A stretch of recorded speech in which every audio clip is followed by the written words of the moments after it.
Hello, welcome back student from Kalidi classes. I am this side Shabnam Gauri. So today we are going to start another chapter of your class 10th mathematics and the name of the chapter is quadratic equation. So my dear student, exam बस आने ही वाले हैं और ये बहुत best time होता है पूरे सिलेबस को फटाफट रिवाइज करने का। तो अगर आप डेली का एक चैप्टर भी फाइनल करते हैं तो आप बहुत अच्छे मार्क्स स्कोर कर लेते हैं। ठीक है, तो आज ही के साथ हमारा आज का वीडियो स्टार्ट करते हैं हम, जो चैप्टर का नेम है क्या, quadratic equation. So my dear student, सबसे पहले मैं डिस्कस करूंगी कि हम इसमें क्या पढ़ने वाले हैं। तो हम यहाँ पे पढ़ेंगे मीनिंग ऑफ क्वाड्रेटिक इक्वेशन, कि आखिर क्वाड्रेटिक इक्वेशन होती क्या है।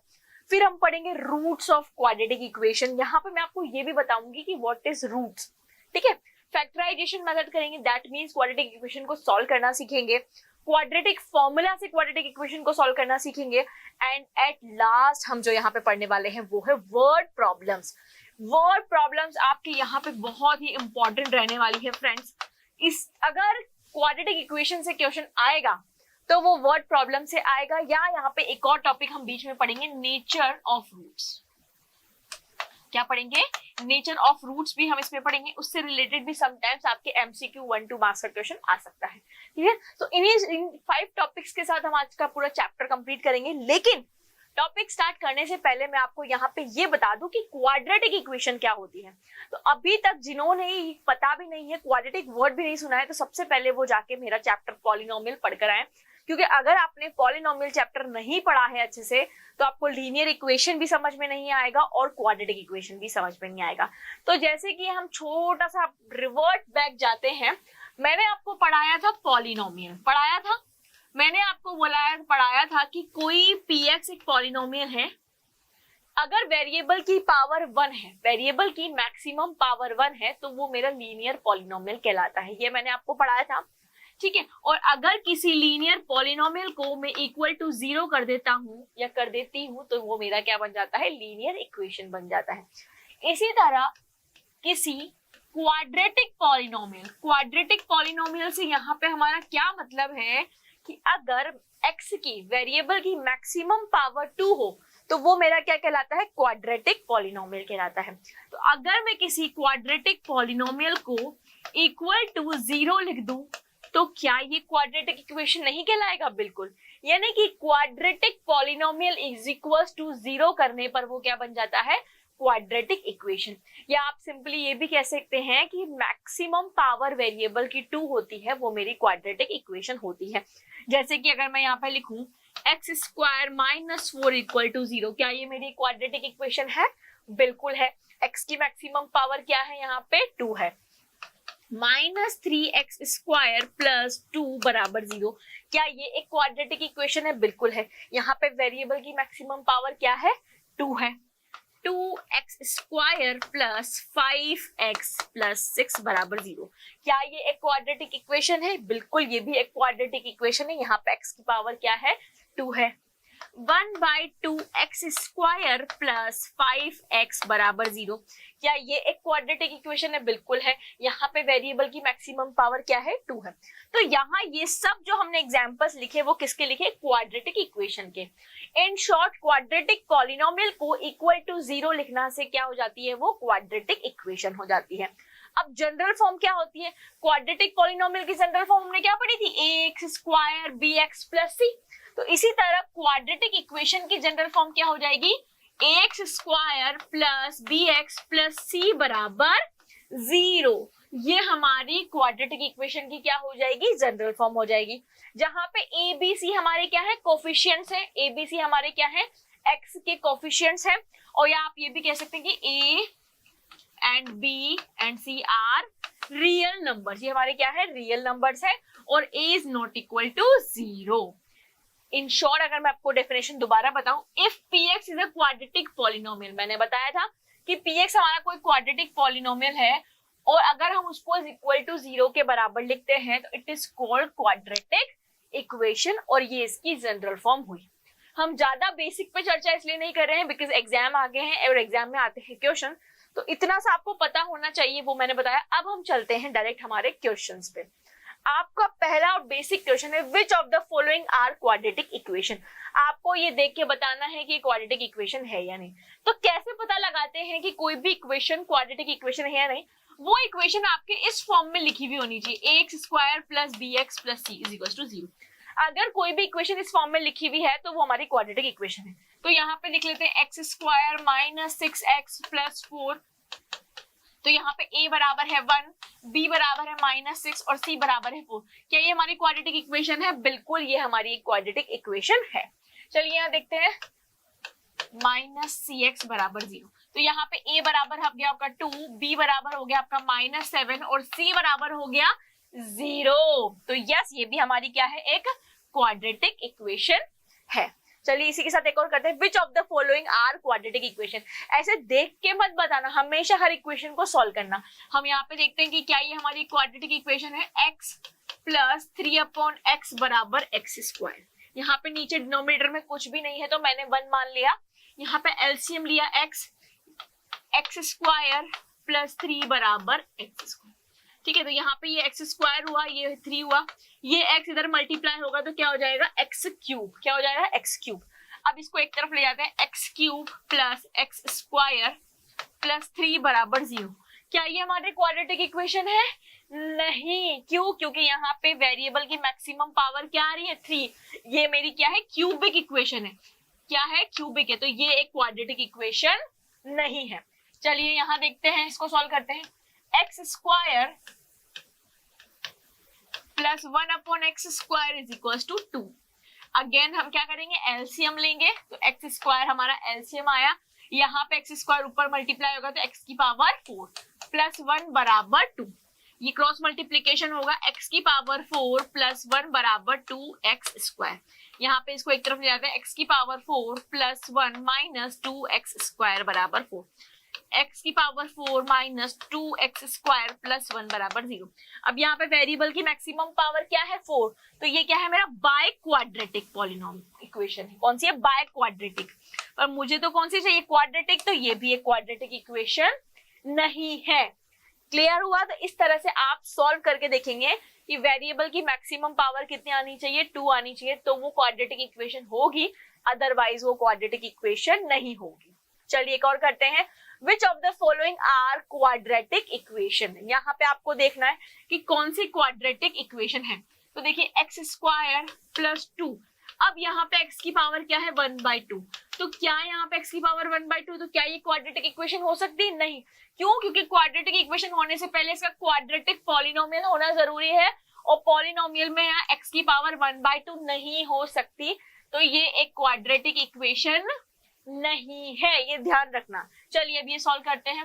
6th part, 3x square minus 4x plus 2 is equal to 2x square minus 2x plus 4। अब हम सबको एक तरफ ले आते हैं, तो 3x square minus 2x square, ये प्लस का 2 है, इधर आके माइनस का हो जाएगा, माइनस 4x, ये माइनस का 2 है, इधर आके प्लस का 2 हो जाएगा, plus 2 minus 4 is equal to 0। 3x square में से 2x स्क्वायर माइनस हुआ तो कितना बचा? x square. 2 माइनस 4 तो माइनस का 2x, 2 माइनस 4 माइनस का 2 इज इक्वल टू 0।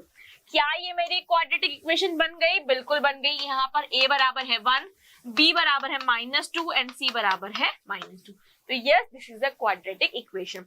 तो आप इसी तरह किन्हीं भी इक्वेशन को देख के ये बता सकते हैं कि कोई भी इक्वेशन क्वाड्रेटिक इक्वेशन है या नहीं। अब चलते हैं हमारे नेक्स्ट टॉपिक पे, यानी कि नेक्स्ट पड़ाव पर, रूट्स ऑफ क्वाड्रेटिक इक्वेशन। अब कुछ लोग सोच रहे होंगे ये रूट्स क्या हो गया? पॉलिनोमियल में हमने जीरोस पढ़ा था, आपको पता है पॉलिनोमियल में मैंने आपको सिखाया था जीरोस ऑफ पॉलिनोमियल निकालना, हम सबने पढ़ा था। तो क्या होता था zeros of polynomial? In short अगर मैं आपसे बोलूं कि वेरिएबल की ऐसी वैल्यू जो उस इक्वेशन को क्या कर रही हो? सेटिस्फाइड कर रही हो, तो वो क्या कहलाते थे? जीरोस कहलाते थे। जो पॉलिनोमियल में जो काम जीरोस कर रहे थे, क्वाड्रेटिक इक्वेशन में ही वही काम क्या करेंगे? रूट्स करेंगे। तो अगर किसी को ये पता नहीं है कि रूट्स क्या होता है, तो इन शॉर्ट सबसे पहले बात करेंगे हम वेरिएबल की। ठीक है, तो वेरिएबल की क्या चीज? ऐसी वैल्यू जो क्या करे? इक्वेशन को सेटिस्फाइड करे। वेरिएबल की ऐसी वैल्यू जो इक्वेशन को क्या करती हो? सेटिस्फाइड करती हो। अब किसी को समझ में नहीं आ रहा हो कि व्हाट इज सेटिस्फाइड, यानी कि LHS बराबर क्या होना चाहिए, RHS होना चाहिए। लेफ्ट हैंड साइड की जो इक्वेशन है वो किसके बराबर होनी चाहिए, राइट हैंड साइड की इक्वेशन के बराबर होनी चाहिए। तो वो क्या कहलाते हैं, हमारे रूट्स कहलाते हैं क्वाड्रेटिक इक्वेशन के। एक बार फिर मैं आपको बता दूं क्या होते हैं रूट्स वेरिएबल की। वेरिएबल हमारे क्या होते हैं, x, y, z, p, q, r, जो भी हमारे होते हैं वो हमारे क्या होते हैं, वेरिएबल होते हैं। तो वेरिएबल की ऐसी वैल्यू जिससे हमारी इक्वेशन सेटिस्फाइड हो, मतलब LHS बराबर क्या आए, RHS आए, तो वो हमारी क्या कहलाती है, रूट्स ऑफ क्वाड्रेटिक इक्वेशन कहलाते हैं। ये पहली बात हुई कि रूट्स क्या होते हैं। अब बात करते हैं हमारे क्वाड्रेटिक इक्वेशन। जैसे कि मैंने लिखा x² - 4 बराबर 0। सबसे पहली बात तो क्या ये रूट्स है, बिल्कुल है भाई। ये सॉरी, क्या ये क्वाड्रेटिक इक्वेशन है, बिल्कुल है। अब हम इसको सॉल्व करते हैं, तो यहाँ पे मैं ऐसे लिख सकती हूँ x² बराबर 4 लिख सकते हैं। तो यहाँ से क्या हो गया, x बराबर यहाँ पे क्या हो गया, √4, और √4 की वैल्यू क्या होती है, ±2, यानी कि x बराबर प्लस का 2 और x बराबर माइनस का 2, इसके क्या हो गए, रूट्स हो गए। क्या हो गए, रूट्स। ये कितने रूट्स आए, 2 रूट्स आए। कितने रूट्स आए, 2। तो किसी भी क्वाड्रेटिक इक्वेशन के एट मोस्ट कितने रूट्स हो सकते हैं, 2। एट मोस्ट कितने रूट्स हो सकते हैं, 2 रूट्स हो सकते हैं। अब अगर आपके माइंड में ये क्वेश्चन इरेज नहीं हो रहा है या आ नहीं रहा है, तो मैं आपको बता दूं, मैंने आपको 2 वर्ड्स यहाँ पे बताए, जीरोस और रूट्स। ये 2 वर्ड्स मैंने इंट्रोड्यूस करे। जीरोस क्या होता है, जीरोस की जो वैल्यू है वो रियल नंबर्स होती है। जीरोस की जो वैल्यूज आती हैं वो रियल नंबर आती हैं, लेकिन रूट्स की जो वैल्यू है वो अनरियल नंबर भी आ सकती है, नॉन रियल नंबर जिसे हम बोलते हैं। अब आप लोग बोल रहे हो कि अब ये नॉन रियल नंबर्स क्या हो गए, तो ऐसे नंबर्स जो रियल नंबर्स नहीं होते वो नॉन रियल नंबर्स आते हैं, या उनको इमेजिनरी नंबर भी कहते हैं। इमेजिनरी नंबर से मतलब जहां पे अंडर के अंदर इस तरह से नेगेटिव वैल्यू आ जाए, वो हमारे क्या कहलाते हैं, इमेजिनरी नंबर कहलाते हैं। तो जब हम जीरोस की बात करते हैं तो जीरोस हमेशा क्या निकलते हैं, रियल नंबर्स निकलते हैं। लेकिन जब मैं बात करूं रूट्स की, तो रूट्स हमारे नॉन रियल नंबर्स या इमेजिनरी नंबर्स भी आ सकते हैं। इसको आगे हम जब नेचर ऑफ रूट्स पढ़ाऊंगी मैं, तब और डिस्कस करेंगे। तो अभी बात समझ में आई रूट्स क्या होता है और रूट्स कैसे निकालते हैं। अब रूट्स मतलब उस इक्वेशन का सॉल्यूशन या उस इक्वेशन की वेरिएबल की वैल्यू। रूट्स का मतलब क्या हुआ, उस इक्वेशन को सॉल्व करने पर वेरिएबल की जो वैल्यू है वो उसके क्या कहलाएंगे, रूट्स कहलाएंगे। और सॉल्व करना मैंने आपको बताया था, बिल्कुल बताया था। मैंने आपको 2 मेथड्स पढ़ाए थे, उनमें से एक मेथड आपको मैंने पढ़ाया था फैक्टराइजेशन मेथड। तो किसी भी क्वाड्रेटिक इक्वेशन को सॉल्व करने का एक तरीका होता है फैक्टराइजेशन मेथड, और दूसरा जो आपके सिलेबस में है वो है क्वाड्रेटिक फॉर्मूला की हेल्प से, जिसको हम क्या बोलते हैं, शीघ्राचार्य फॉर्मूला भी बोलते हैं। तो सबसे पहले हम जो सोल्व करना सीखेंगे वो किससे सीखेंगे, फैक्टराइजेशन मेथड से सीखेंगे। लेकिन उससे पहले हम एक छोटा सा क्वेश्चन करते हैं। In the following determine whether the given value are solution of the given equation और नॉट। आपको यहाँ पे एक क्वाड्रेटिक इक्वेशन दी हुई है और आपसे ये पूछा है कि x is equal to √2 and x is equal to 2√2 इस क्वाड्रेटिक इक्वेशन का सॉल्यूशन है या नहीं। और अभी अभी मैंने आपको बताया ये सॉल्यूशन का मतलब क्या हुआ, रूट्स ही हुआ। तो ये इसका वैल्यू सॉल्यूशन कब होगा, जब ये इसकी वैल्यू को क्या करेगा, सेटिस्फाइड करेगा। सेटिस्फाइड करने का मतलब क्या हुआ कि मैं x की जगह 2√2 पुट करूंगी, तो LHS बराबर मेरा क्या आना चाहिए, RHS आना चाहिए। अगर आता है तो ये वैल्यू सही है, अगर नहीं आता है तो ये इसकी वैल्यू सही नहीं है। तो चलिए सबसे पहले हम हमारी क्वाड्रेटिक इक्वेशन लिखते हैं। क्या है, x² plus √2x minus 4 is equal to 0। ये मेरी क्या है, क्वाड्रेटिक इक्वेशन है। अब मुझे एक बार कौन सी वैल्यू को चेक करना है, x इज इक्वल टू √2 को पुट करके चेक करना है, यही है। तो जहां जहां x है वहां वहां मैं √2 पुट करूंगी। तो √2 का square √2 into √2 minus 4 is equal to 0। √2 का स्क्वायर तो अंडर रूट से स्क्वायर कैंसिल हो जाएगा, तो ये क्या बचा, 2। क्लियर। प्लस √2 इंटू √2, जिनको ये नहीं पता, √2 इंटू √2 इज इक्वल टू क्या होगा, 2 होगा। ये एक प्रॉपर्टीज होती है ठीक है, तो यहाँ पे ये हो गया 2 minus 4 is equal to 0। 2 plus 2 4, 4 minus 4 is equal to 0, यानी कि LHS बराबर RHS आ रहा है बिल्कुल। तो हम क्या लिखेंगे, x is equal to √2 is root किसका रूट है, इस क्वाड्रेटिक इक्वेशन का। ठीक है, अब एक बार हमें क्या पुट करके देखना है, x is equal to 2√2 put करके देखना है, किस क्वाड्रेटिक इक्वेशन में, सेम क्वाड्रेटिक इक्वेशन में।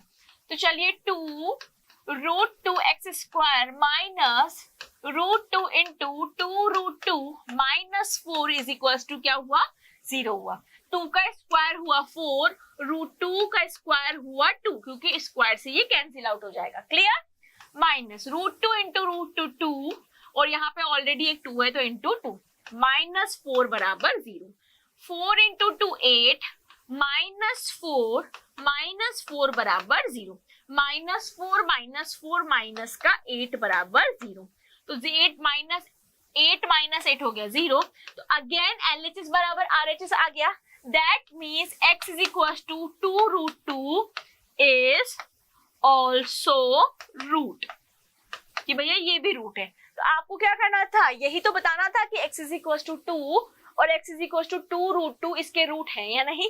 तो यस, आप क्या बोलोगे, yes x is equal to √2 and 2√2 is the root या फिर solution of quadratic equation. Clear हुआ आपको यहाँ तक? इस तरह आप चेक भी कर सकते हैं। ठीक है, चलिए एक और हम क्वेश्चन करेंगे। अब आपको क्या हुआ, समटाइम्स तो चेक करने के लिए बोलेंगे, समटाइम आपको कोई कांस्टेंट वैल्यू फाइंड आउट करने के लिए बोला जाएगा। तो चलिए देखते हैं, in the following determine the value of k। यहाँ पे एक कांस्टेंट वैल्यू है k, उसको हमको डिटरमाइन करना है, विच the given value is the solution of the equation. यानी कि x इज इक्वल टू 2 ये जो वैल्यू है वो इस इक्वेशन का सॉल्यूशन है। सॉल्यूशन है का मतलब कि x इज इक्वल टू 2 इस इक्वेशन का रूट है। रूट का मतलब कि x is equal to 2 cut करने पर LHS बराबर RHS आएगा। तो यहाँ पे मैं x की जगह क्या पुट कर दूंगी, 2, तो मुझे क्या आ जाएगी, k की वैल्यू फाइंड आउट कर लेंगे। तो हमारे गिवन क्वाड्रेटिक इक्वेशन क्या है, kx² प्लस 2x माइनस 3 बराबर 0, ये मेरी गिवन क्वाड्रेटिक इक्वेशन है। और मुझे बोला है कि x इज इक्वल टू 2 इसका सॉल्यूशन है, मतलब x is equal to 2 put करने पर ये इक्वेशन सेटिस्फाइड होगी। तो हम यहाँ पे पुट कर देते हैं, तो यहाँ हो गया 2 का स्क्वायर प्लस 2 इंटू 2 माइनस 3 बराबर 0। तो ये हो गया 4k प्लस 4 माइनस 3 बराबर 0, 4k प्लस 1 बराबर 0, बिकॉज 4 माइनस 3 कितना होगा, 1 होगा। मुझे k की वैल्यू चाहिए, तो 4k बराबर -1 और k बराबर क्या हो गया, माइनस का 1/4। क्या मुझे यही वैल्यू फाइंड आउट करनी थी, आ गई। So k is equal to -1/4 is the answer of this equation या दिस क्वेश्चन। ऐसे क्वेश्चन आपके 2 मार्क्स में बोर्ड एग्जाम्स में आ जाते हैं, और छोटे छोटे मार्क्स मिलाकर ही हम अच्छा स्कोर कर सकते हैं। क्लियर है? चलिए इसी फॉर्म में हम एक छोटा सा क्वेश्चन और करते हैं। If x is equal to 2 and x is equal to 3 are roots of equation, यानी कि x इज इक्वल टू 2 पे भी इक्वेशन सेटिस्फाइड होगी और x इज इक्वल टू 3 पे भी इक्वेशन क्या होगी, सेटिस्फाइड होगी। Then find the value of k and m। अब ऑब्वियसली बात है, 2 वैल्यूज दी हैं तो 2 क्वांटिटीज पूछी होंगी, तो आपको किसकी वैल्यू फाइंड आउट करनी है, k की भी और m की भी। अब k और m की वैल्यूज फाइंड आउट करने के लिए आपके पास कितनी इक्वेशंस आनी चाहिए, k और m की फॉर्म में 2 इक्वेशंस आनी चाहिए। तो सबसे पहले हमारी गिवन क्वाड्रेटिक इक्वेशन क्या है, 3x² minus 2kx plus 2m बराबर 0। ये मेरी गिवन क्वाड्रेटिक इक्वेशन है। अब मेरे को पता है कि x इज इक्वल टू 2 इस क्वाड्रेटिक इक्वेशन का रूट है, यानी कि x is equal to 2 put करूंगी तो इक्वेशन सेटिस्फाइड होगी। तो चलिए पुट करके देखते हैं। 3 इंटू 2 का square minus 2k into 2 plus 2m बराबर 0। तो यहाँ हुआ 4 3 12 माइनस 4k प्लस 2m बराबर 0। तो क्या मैं इसको ऐसे लिख सकती हूँ, 2m माइनस 4k माइनस 12 बराबर 0। ऐसे लिख सकते हैं या आप इसको ऐसे भी लिख सकते हैं। ठीक है, हमने पहले इक्वेशन ऐसे लिख ली, ये मेरी आ गई, ये प्लस का आएगा, सॉरी,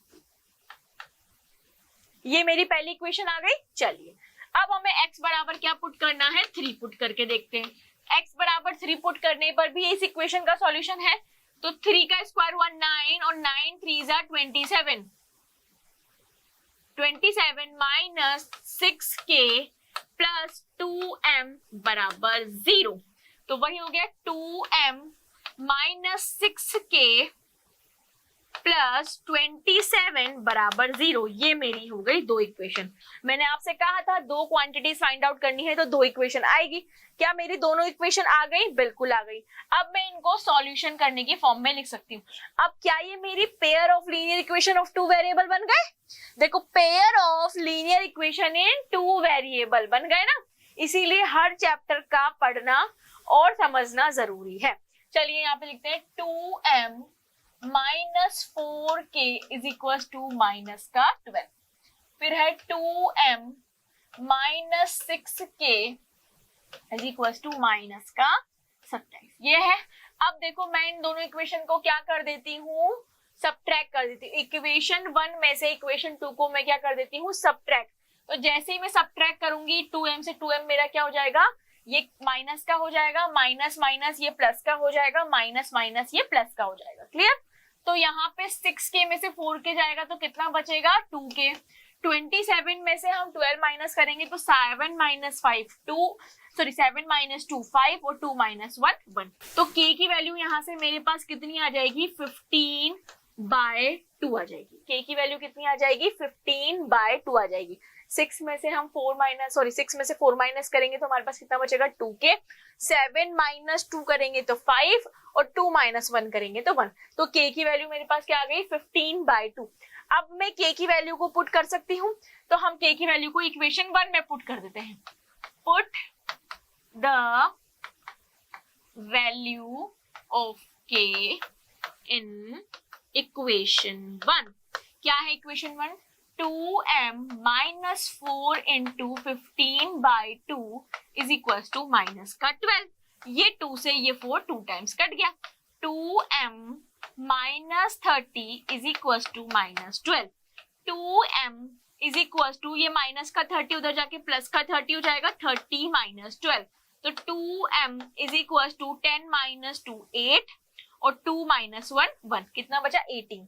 तो अब मुझे m की वैल्यू चाहिए तो कितनी होगी, 18/2 दैट इज 9। तो m इज इक्वल टू कितना आएगा मेरे पास, 9 आ जाएगा।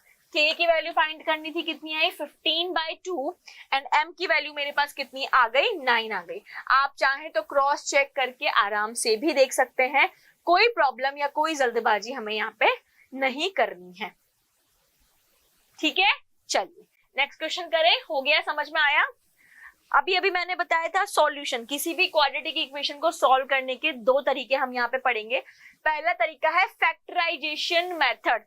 और फैक्टराइजेशन मेथड हम कैसे करते हैं, जैसे कि मान लीजिए ax² plus bx plus c is equal to 0, ये मेरी क्या है, कोई क्वाड्रेटिक इक्वेशन है। तो फैक्टराइजेशन का मतलब क्या होता है, हम मिडिल टर्म को क्या कर देते हैं, स्प्लिट कर देते हैं। किस तरह से स्प्लिट करते हैं मिडिल टर्म को, ये फर्स्ट टर्म और सेकंड टर्म यानी कि प्रोडक्ट जो है हमारा वो फर्स्ट टर्म और सेकंड टर्म का मल्टीप्लिकेशन आना चाहिए, और जो हमारा सम है वो मिडिल टर्म आनी चाहिए यानी कि b आना चाहिए। इस तरह से हम मिडिल टर्म को स्प्लिट करके लिखेंगे कि जो दो प्रोडक्ट है वो तो फर्स्ट टर्म और सेकंड टर्म का प्रोडक्ट के बराबर आना चाहिए, और जो सम है नंबर्स का वो क्या आना चाहिए, मिडिल टर्म आना चाहिए। यही हमारा क्या है, फैक्टराइजेशन मेथड है। इस मेथड को मैंने बहुत अच्छी तरीके से आपको पढ़ाया हुआ है। तो अभी आपको क्या करना है, सिंपली हम एक बार हर अच्छे से हर इक्वेशन को सॉल्व करके यहाँ पे दिखाऊंगी। वापस जिन्होंने फैक्टराइजेशन अच्छे से नहीं पढ़ा है वहां पे, या जिनको फिर भी समझ में नहीं आया तो उनको एक और मौका है फैक्टराइजेशन दोबारा से सीखने का, तो यहाँ पे भूले नहीं। चलिए हम बिना वेस्ट करे टाइम क्वेश्चन करते हैं। Solve the following quadratic equation by factorization. Factorization का मतलब क्या हुआ, मुझे मिडिल टर्म स्प्लिटिंग मेथड का यूज करना है। मिडिल टर्म स्प्लिटिंग मेथड का मतलब कि मेरे पास जो दो नंबर मैं चूज करूंगी उनका प्रोडक्ट फर्स्ट और सेकंड टर्म यानी कि कितना आना चाहिए, 18 आना चाहिए, ठीक है। और उनका जो सम है वो कितना आना चाहिए, -3 आना चाहिए। कितना आना चाहिए, -3 आना चाहिए। अब मेरा प्रोडक्ट क्या आना चाहिए, 18, यानी कि वो जो दो नंबर मैं चूज करूंगी वो 18 के क्या होने चाहिए, फैक्टर होने चाहिए। तो 18 के हम फैक्टर अगर करते हैं तो क्या होगा, 6 और 3। 18 के हम अगर मैं दो फैक्टर करूं तो क्या होंगे, 6 3 18 और 6 - 3 3 होता है, यानी कि मैंने दो नंबर क्या निकाल लिए, 6 और 3। अब मुझे मिडिल टर्म को कैसे लिखना है, 9x² - 6x प्लस 3x, यानी कि 3x में से अगर मैं 6x को माइनस करूंगी तो कितना बचेगा, माइनस का 3x बचेगा। -2 बराबर 0। क्या हम इसको ऐसे लिख सकते हैं, भाई यहाँ पे जो वैल्यू है वो नेगेटिव है, तो नेगेटिव वैल्यू कब आती है, जब आप बड़े नंबर के आगे क्या लगा दो, माइनस। तो यहाँ पे मैंने दो फैक्टर निकाले, एक है 6 और एक है 3, क्योंकि इन दोनों का मल्टीप्लीकेशन कितना आ रहा है, 18, और इन दोनों का एडिशन सब्ट्रैक्शन क्या लाना है मुझे, -3। तो -3 एडिशन सब्ट्रैक्शन लगाने के लिए मुझे बड़े नंबर के आगे क्या लगाना पड़ेगा, माइनस। ये बेसिक रूल है, हम छोटी छोटी क्लासेस में पढ़ते आए हैं, आपको पता होना चाहिए, ठीक है। अब हम इसको सॉल्व करते हैं। इन दोनों में से मैंने क्या कॉमन लिया, 3x कॉमन लिया, तो क्या बचा, 3x - 2 बचा। यहां तक कोई दिक्कत, कोई दिक्कत नहीं। यहां से मैंने 1 कॉमन लिया तो क्या बचा, 3x - 2 बचा, ठीक है। जिनको ये जुगाड़ समझ में नहीं आता तो जो यहाँ पे कॉमन आएगा ना वो ही यहीं पे आएगा, तो पहले से यही लिख दिया करो। पूरी इक्वेशन में से 3x - 2 कॉमन आया तो क्या बचा, 3x + 1 बराबर 0। अब एक बार हम क्या करेंगे, 3x - 2 बराबर 0 करेंगे और एक बार 3x + 1 बराबर 0 करेंगे। तो यहाँ पे एक रूट हमारा क्या आ जाएगा, 2/3, और एक रूट हमारा क्या आ जाएगा, -1/3। क्या यही निकालना था हमें, तो हमारे पास दो रूट आ गए या दो सॉल्यूशन आ गए, यानी कि x की वैल्यू 2/3 पे भी इक्वेशन सेटिस्फाइड होगी और x की वैल्यू -1/3 पे भी ये वैल्यू क्या होगी, सेटिस्फाइड होगी। क्लियर है, मैंने बहुत आराम से फैक्टराइजेशन मेथड बताया है और मैं यहाँ पे आपको हर इक्वेशन सॉल्व करके दिखाऊंगी। क्यों, क्योंकि जब हम इस चैप्टर की वर्ड प्रॉब्लम्स करेंगे मैं वहां पे आपको बहुत कम इक्वेशन सॉल्व करके दिखाऊंगी, क्योंकि उसकी प्रैक्टिस हम यहाँ कर रहे हैं। वर्ड प्रॉब्लम्स में मैं आपको इक्वेशन बनाना सिखाऊंगी, वहां इंपॉर्टेंट चीज क्या है कि वर्ड प्रॉब्लम को पढ़ के अंडरस्टैंड करके आप इक्वेशन बना सके। सॉल्यूशन हम यहाँ सीख ही रहे हैं, क्लियर। चलिए नेक्स्ट क्वेश्चन करते हैं। अब जब इस तरह की वैल्यू आ जाती है ना तो बच्चे पहले डर जाते हैं, अरे मैडम करना क्या है, कुछ नहीं करना है। सबसे पहले आप जो आपकी क्वाड्रेटिक इक्वेशन गिवन है उसको लिखेंगे, फिर आपके दिमाग में एक बात पता होनी चाहिए कि भैया स्प्लिट ऐसे करना है कि जो प्रोडक्ट है ना नंबर्स का वो फर्स्ट और सेकंड टर्म, यानी कि फर्स्ट टर्म मेरी ये है, सेकंड टर्म मेरी ये, तो प्रोडक्ट मेरा क्या आना चाहिए, 21 आना चाहिए। कैसे लिखा मैंने 21, √3 × √3 3 होता है और 7 × 3 21 होता है, और मेरा सम क्या आना चाहिए, 10 आना चाहिए। यानी कि मुझे ऐसे दो नंबर चूज करने हैं जिनका प्रोडक्ट 21 हो और सम क्या हो, 3 हो, यानी कि मुझे इस 21 के दो फैक्टर करने हैं। तो मैंने दो फैक्टर क्या किए, 7 और 3। 7 3 21 और 7 + 3 10, बहुत सिंपल था, हो गया। तो √3x², मैंने इसको कैसे लिखा, 3x + 7x + 7√3 लिख दिया ऐसे। चलिए अब इन दोनों में से हमने क्या कॉमन लिया, हमने कॉमन लिया √3x, हमने कॉमन ले लिया, तो यहाँ पे क्या बचेगा, x, यहाँ पे से √3 बाहर निकल गया तो क्या बचेगा, √3। अब देखो मैंने आपको बताया कि जो यहाँ पे आएगा वही यहाँ पे आएगा, यानी कि यहाँ पे भी x + √3 आएगा। तो मेरे पास क्या बचा, यहाँ पे मेरे पास बचा 7, तो मैंने 7 कॉमन ले लिया, तो क्या बचा, x + √3 बराबर 0 लगाना ना भूलें, ठीक है। इस पूरी इक्वेशन में से x + √3 कॉमन आ गया तो क्या बचा, √3x + 7 बचा। अब एक बार क्या कर दो, x + √3 बराबर 0 कर दो, और एक बार क्या कर दो, √3x + 7 बराबर 0 कर दो। तो यहाँ से x की एक वैल्यू क्या आ गई, -√3, और यहाँ से x की एक वैल्यू क्या हो गई, -7/√3।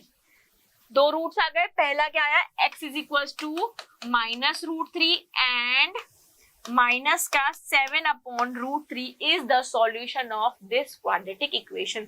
सो एग्जाम में हमेशा अधिकतर इस तरह की ही इक्वेशन आएगी, सिंपल आपको नहीं दी जाएगी, इसलिए आपको इनकी प्रैक्टिस होनी चाहिए। क्लियर? एक और क्वेश्चन करते हैं इसी फॉर्म में, ताकि आपकी अच्छी सी प्रैक्टिस हो जाए। ये एक अच्छा क्वेश्चन है, बच्चे अधिकतर इसमें मिस्टेक करते हैं। चलिए, क्या क्वाड्रेटिक इक्वेशन दी हुई है, फैक्टराइजेशन मेथड से सॉल्व करना है, that means splitting the middle term लगाना है, √2x - 6 बराबर 0। ये हमारी क्वाड्रेटिक। अब हमें क्या पता है कि हमें इस मिडिल टर्म को इस तरह स्प्लिट करना है कि जो प्रोडक्ट है वो तो 6 आना चाहिए, और जो सम है वो क्या आना चाहिए, 2√2 आना चाहिए। यही लिखा हुआ है, बिल्कुल। अब देखो, किसी भी दो नंबर का, यानी कि मैं इस 6 के ऐसे दो फैक्टर करूं कि मेरे पास क्या आना चाहिए, 2√2 आना चाहिए। यानी कि इस 6 के दो फैक्टर में से एक फैक्टर मेरा √2 होगा ही होगा, यानी कि √2 तो होगा ही होगा। अब देखो, अगर मैं इन दोनों को आपस में मल्टीप्लाई करूं तो √2 × √2 तो मेरा क्या हो गया, 2। मेरे को क्या लाना है, 6। तो 2 में हम किससे मल्टीप्लाई करें कि 6 आ जाए, 3 से मल्टीप्लाई करें, यानी कि एक फैक्टर मेरा क्या होगा, 3√2, और दूसरा क्या होगा मेरा √2। यहां तक बात क्लियर है? मैंने कैसे किया भाई, मुझे 6 के ऐसे फैक्टर करने हैं जिससे मेरे पास क्या आ जाए, ऐसे दो नंबर चूज करने हैं 6 आ जाए, लेकिन सम क्या आना चाहिए उनका, 2√2 आना चाहिए। यानी कि 6 के फैक्टर्स में √2 होना चाहिए। तो मैंने √2 लिख दिया। अब मेरा सम क्या आना चाहिए, 2√2 आना चाहिए, और प्रोडक्ट में मेरे पास क्या आना चाहिए, 6 आना चाहिए। अगर मैं √2 को प्लस करती हूँ, क्या करती हूँ, √2 + √2 करती हूँ, तो 2√2 तो हो जाएगा, यानी कि सम तो मेरा आ जाएगा। लेकिन क्या इनका प्रोडक्ट 6 आएगा, √2 × √2? नहीं, इनका प्रोडक्ट क्या आ रहा है, 2 आ रहा है, यानी कि मुझे इसमें कुछ और वैल्यू ऐड करनी होगी। तो मैं ऐसी क्या वैल्यू ऐड करूँ कि 6 आ जाए, तो √2 × √2 2 तो हो गया। अब 2 में मेरे पास ऐसा क्या नंबर हो कि 6 आ जाए, तो 2 3 = 6, तो यहाँ पे कहीं पे 3 भी होना चाहिए। अब लगा दिया मैंने 3। अब मेरे पास एक है 3, यानी कि मुझे इनमें से एक वैल्यू को क्या करना होगा, नेगेटिव। तो मैं इस वैल्यू को क्या कर देती हूँ, नेगेटिव। तो इन दोनों का मल्टीप्लीकेशन भी आ जाएगा 6, और इन दोनों का एडिशन सब्ट्रैक्शन भी क्या आ जाएगा, 2√2 आ जाएगा। क्लियर है? चलिए अब स्प्लिट करते हैं। तो यहाँ x² + 3√2x - √2x - 6 बराबर 0। देखो, 3√2 में से एक √2 माइनस हुआ तो कितना बचा, 2√2 हो गया ना फैक्टर। चलिए अब कॉमन ले लेते हैं, यहां से मैंने x कॉमन लिया, तो x + 3√2, यहां से मैंने √2 कॉमन लिया। कितना कॉमन लिया, √2, तो x + 3√2, यहाँ पे भी क्या बचा, x + 3√2 = 0। पूरी इक्वेशन में से x + 3√2 कॉमन आया, यहाँ क्या बचा, x - √2 बराबर 0। अब एक बराबर x + 3√2 को हम 0 कर देंगे, और एक बार x - √2 को हम क्या कर देंगे, 0 कर देंगे। तो यहाँ से x की एक वैल्यू क्या आएगी, -3√2, और एक बार x की वैल्यू क्या आएगी, x बराबर √2। क्या हमने इसको फैक्टराइजेशन मेथड से अच्छे से सॉल्व कर लिया, देख लीजिए। एक बार x की वैल्यू क्या आई, -3√2, और एक बार x की वैल्यू क्या आई, √2। क्लियर है? तो जब इस तरह के क्वेश्चन भी आते हैं तो देख के डरना नहीं, आप सॉल्व करने में तो लगी, सॉल्यूशन अपने आप निकलेगा। ठीक है, चलिए एक और क्वेश्चन करते हैं। Solve the following quadratic equation by factorization. तो सबसे पहले तो क्या ये अभी क्वाड्रेटिक इक्वेशन है, पहले इसको सॉल्व करके इसको क्या बनाए, क्वाड्रेटिक इक्वेशन की फॉर्म में लेकर आते हैं। चलिए, क्या है हमारे पास, x - 2 + 2/x - 1 = 6/x। सबसे पहली स्टेप, जब भी इस तरह की क्वेश्चन देखो, एलसीएम ले लो। x - 2 x - 1, यहाँ x - 2 तो है, x - 1 नहीं है, तो ऊपर x - 1 मल्टीप्लाई हो जाएगा, प्लस x - 1 तो है, x - 2 नहीं है, तो ऊपर x - 2 मल्टीप्लाई हो जाएगा, = 6/x। मैं आशा करती हूँ कि आपको ये चीज समझ में आई होगी, या ये चीज आपने बचपन में पढ़ी होगी। ठीक है, अब हम ऊपर को सॉल्व करते हैं। x - 1 + 2x - 2 × 2 4, इस 2 को मैंने क्या कर दिया, अंदर मल्टीप्लाई कर दिया। इसी तरह मैं इस x - 2 को इससे मल्टीप्लाई करूंगी, तो क्या आ जाएगा, x² - x - 2x + 2 = 6/x। अब हम सॉल्व करते हैं। 2x और x मिलके हुआ 3x, -1 - 4 मिलके हुआ -5। एक्स स्क्वायर होगा माइनस एक्स माइनस 2x मेरा हो जाएगा माइनस का 3x plus 2 is equal to 6 upon x. अब हम एक बार क्या करेंगे, क्रॉस मल्टीप्लीकेशन, तो ये x ऊपर गुणा होगा तो 3x square minus 5x is equal to 6x square minus 18x plus 12 हो गया। अब इन सबको हम क्या करेंगे, एक तरफ ले आते हैं, यानी कि 6x square minus 18x plus 12 minus का 3x स्क्वायर, ये उधर जाएगा प्लस का 5x इज इक्वल टू 0। यहां तक कोई दिक्कत? 6x स्क्वायर में से 3x स्क्वायर माइनस होगा तो कितना बचेगा, 3x स्क्वायर बचेगा, माइनस का 18x और प्लस का 5x, यानी कि 5 माइनस 18 तो कितना बचा, 13x, माइनस का क्या बचा 13x और 12 प्लस का 12 इज इक्वल टू 0। कुछ और बच रहा है? नहीं बच रहा है, ठीक है। 3, 13 और ये। अब हमें क्या करने हैं, इसके फैक्टर करने हैं, फैक्टराइजेशन मेथड से सॉल्व करना है। तो मुझे फैक्टर का मतलब क्या है कि मेरा प्रोडक्ट क्या आना चाहिए, फर्स्ट और सेकंड टर्म, यानी कि प्रोडक्ट मेरा क्या आना चाहिए, 36 आना चाहिए और सम क्या आना चाहिए, नंबर का 13 आना चाहिए। तो 36 के मैं से क्या फैक्टर करूं कि मेरे पास प्रोडक्ट और ये आना है, तो 9 और 4, 9 4 जा 36 और 9 प्लस 4 13 होता है, यानी कि मैंने 36 को इन दो नंबर में डिवाइड अलग अलग किया। चलिए, तो क्या मैं इसको ऐसे लिख सकती हूँ, 3x स्क्वायर माइनस की वैल्यू है यानी कि 9x plus 4x plus 12 is equal to 0। यहाँ पे से 3x कॉमन आ जाएगा तो क्या बचेगा, x माइनस 3, यहां से 4 कॉमन आ जाएगा तो क्या बचेगा, x minus 3 is equal to 0। इस पूरी इक्वेशन में से x माइनस 3 कॉमन लेंगे तो क्या बचेगा, 3x plus 4 is equal to 0।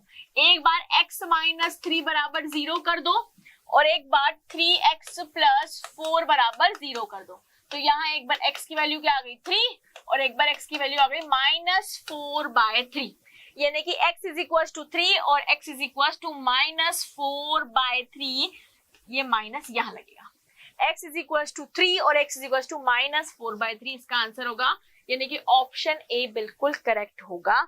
ये देख लीजिए, इस तरह से क्वेश्चन आएंगे और आपको करने पड़ेंगे। क्लियर है?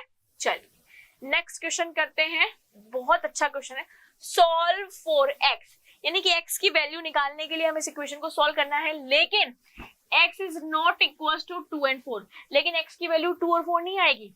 अब आप बोलोगे ये लिखने का क्या मतलब था मैम, ये लिखने का इसलिए मतलब था क्योंकि जैसे x इज इक्वल टू 2 करोगे तो डिनोमिनेटर 0 हो जाएगा, और जैसे x इज इक्वल टू 4 करोगे डिनोमिनेटर 0 हो जाएगा। डिनोमिनेटर 0 हुआ तो क्या ये क्वाड्रेटिक इक्वेशन रहेगी?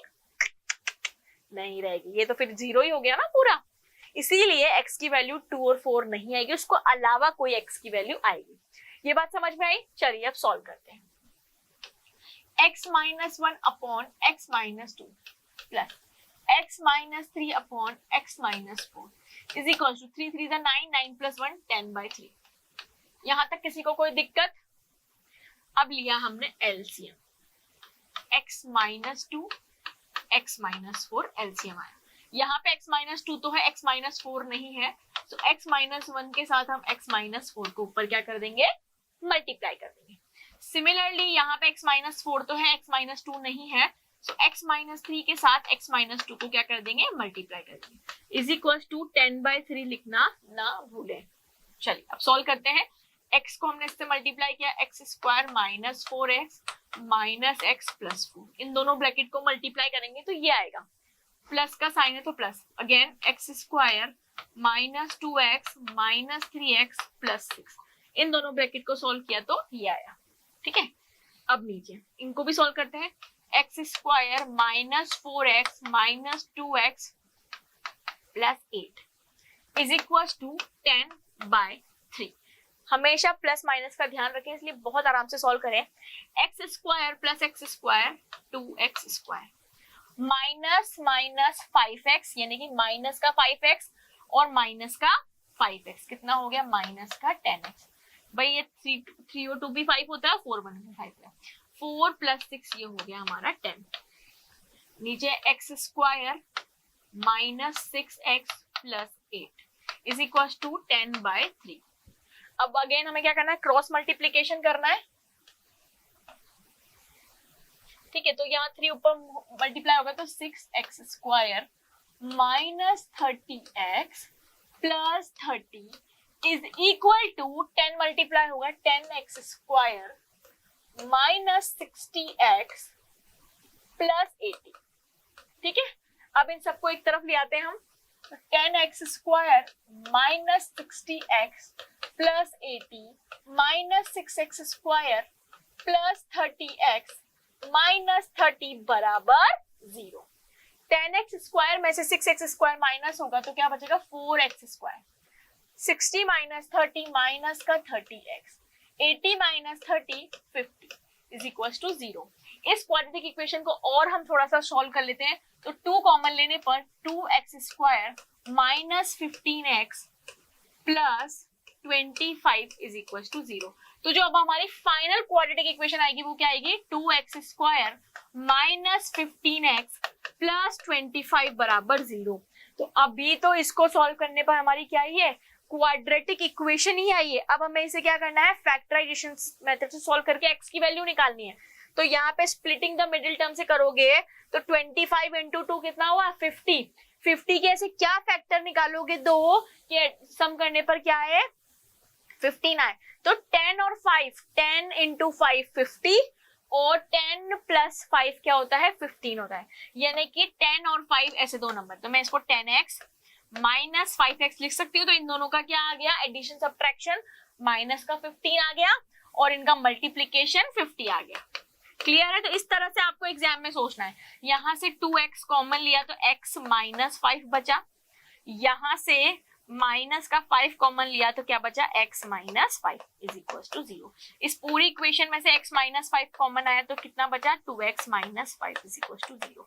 एक बार x माइनस 5 को 0 करेंगे, एक बार 2x माइनस 5 को भी 0 करेंगे तो x की वैल्यू आ जाएगी 5 और x की वैल्यू आ जाएगी 5/2। तो चलिए ऑप्शन चेक करते हैं, x की वैल्यू 5 एंड 5/2 बिल्कुल ऑप्शन ए में ही हमें मिल गई। तो इस क्वेश्चन का आंसर क्या हो जाएगा, ऑप्शन ए। क्लियर। चलिए आगे सॉल्व करते हैं। If 1/2 is the root of this equation, यानी कि 1/2 इसका रूट है, यानी कि वेरिएबल की वैल्यू 1/2 पुट करने पर ये इक्वेशन सेटिस्फाइड हो जाएगी। Then find the value of k। कुछ नहीं करना है, put x is equal to 1/2। तो यहाँ हो जाएगा 1/2 का square minus k into 1/2 minus 5/4 is equal to 0। तो ये हो गया 1/4 minus k/2 minus 5/4 is equal to 0। ठीक है, ये प्लस का है, सॉरी। तो k/2 को तो हम इधर ही रहने देते हैं, 5/4 को उधर ले जाएंगे तो प्लस का हो जाएगा माइनस का 1/4। 5 minus 1 4/4 k is equal to 2। इस 2 से ये कट गया 2 टाइम्स और ये 2 से 2 कट गया 2 टाइम्स। तो k की वैल्यू हमारी कितनी आ गई, 2 आ गई। k की वैल्यू फाइंड आउट करनी थी, k इज इक्वल टू 2। बिल्कुल ऑप्शन ए में आंसर मिल गया। तो इस क्वेश्चन का आंसर क्या हो जाएगा, option A, that is k is equal to 2। चलिए नेक्स्ट करते हैं, solve the quadratic equation. Quadratic equation को सॉल्व करना है, क्या है x माइनस 1 का whole square minus 5 x minus 1 minus 6 is equal to 0। Solve करते हैं। सबसे पहले तो ये है x माइनस 1 का होल स्क्वायर, मतलब a माइनस b का होल स्क्वायर क्या होता है, इसी को सॉल्व करते हैं। a square plus B square minus 2ab हो गया। इस 5 को अंदर मल्टीप्लाई करेंगे, माइनस का 5x minus minus plus 5 minus 6 is equal to 0। हमेशा मल्टीप्लीकेशन में ये माइनस का साइन डुबोता ही डुबोता है, इसलिए ध्यान रखें। अब सॉल्व करते हैं। ये हुआ हमारा x स्क्वायर प्लस 1 माइनस का 2x माइनस का 5x माइनस का 7x 5 माइनस 6 माइनस 1 बराबर 0। अभी तो और सॉल्व करना है, ये माइनस 1 ये प्लस 1 कट गया, क्या बचा हमारे पास x स्क्वायर माइनस 7x बराबर 0। यही आया। एक बार वापस चेक कर लो, देखो 5 प्लस 1 6 और 6 माइनस 6 0, ये तो कट गए सब। अब देखो यहां से मैं कॉमन x स्क्वायर बराबर इसको 7x लिख सकते हैं, इस x से ये स्क्वायर कर दिया तो x बराबर, अरे वाह कितना सिंपल क्वेश्चन था ये, देखने में डर लग रहा था लेकिन x की वैल्यू कितनी आ गई 7 आ गई। क्लियर है यहाँ तक। चलिए एक और क्वेश्चन करते हैं। एग्जाम में इस पैटर्न के क्वेश्चन आने की प्रोबेबिलिटी बहुत ज्यादा होती है, बच्चे क्या करते हैं, ये ऐसी वैल्यू देख के डर जाते हैं। मोस्ट इंपॉर्टेंट क्वेश्चन है ये, इसको सॉल्व जरूर करवाएंगे, ठीक है। एक्स स्क्वायर, क्या क्वाड्रेटिक इक्वेशन है, x square minus 2ax plus a square minus B square is equal to 0। जिन बच्चों को ये क्वेश्चन करना आ गया, मतलब मेरी पढ़ाई या मेरे पढ़ाने का तरीका बिल्कुल सक्सेसफुल निकल गया है। अगर आपने ये क्वेश्चन सॉल्व कर लिया तो देख के डरना बिल्कुल भी नहीं है, और डर लगे तो ये क्या गाना गाना है, रख हौसला कर फैसला वक्त बदलना है। अब हमें मिडिल टर्म स्प्लिटिंग मेथड का यूज करना है, और मिडिल टर्म स्प्लिटिंग मेथड में मतलब कि प्रोडक्ट तो क्या आना चाहिए हमारा नंबर्स का, A square minus B square आना चाहिए, फर्स्ट टू सेकंड टर्म का मल्टीप्लिकेशन, और उन नंबर का सम क्या आना चाहिए, 2a आना चाहिए, और ये भी माइनस का। ध्यान देना, क्या आना चाहिए, प्रोडक्ट तो ए स्क्वायर माइनस बी स्क्वायर, और सम क्या आना चाहिए, माइनस का 2a आना चाहिए। यहाँ तक कोई दिक्कत? अब बताओ ए स्क्वायर माइनस बी स्क्वायर कब आता है? हमने अलजेब्रिक आइडेंटिटीज पढ़ी थी क्लास 9 में, क्लास 8 में भी पढ़ी थी, क्लास 7 में भी पढ़ी थी। तो मैंने वहां पे पढ़ा था a प्लस बी, और a माइनस बी को अगर मैं मल्टीप्लाई कर दूं तो ए स्क्वायर माइनस बी स्क्वायर आता है। मैंने कि यहाँ से इनके दो फैक्टर a प्लस बी और a माइनस बी हो सकते हैं, बिल्कुल हो सकते हैं। तो मेरे नंबर बहुत इजीली आ गए। अब इनको जोड़ के देखते हैं, a plus b plus a minus b, ये b से b कैंसिल हो गया तो क्या आ गया, 2a आ गया। लेकिन मुझे क्या चाहिए, माइनस का 2a चाहिए।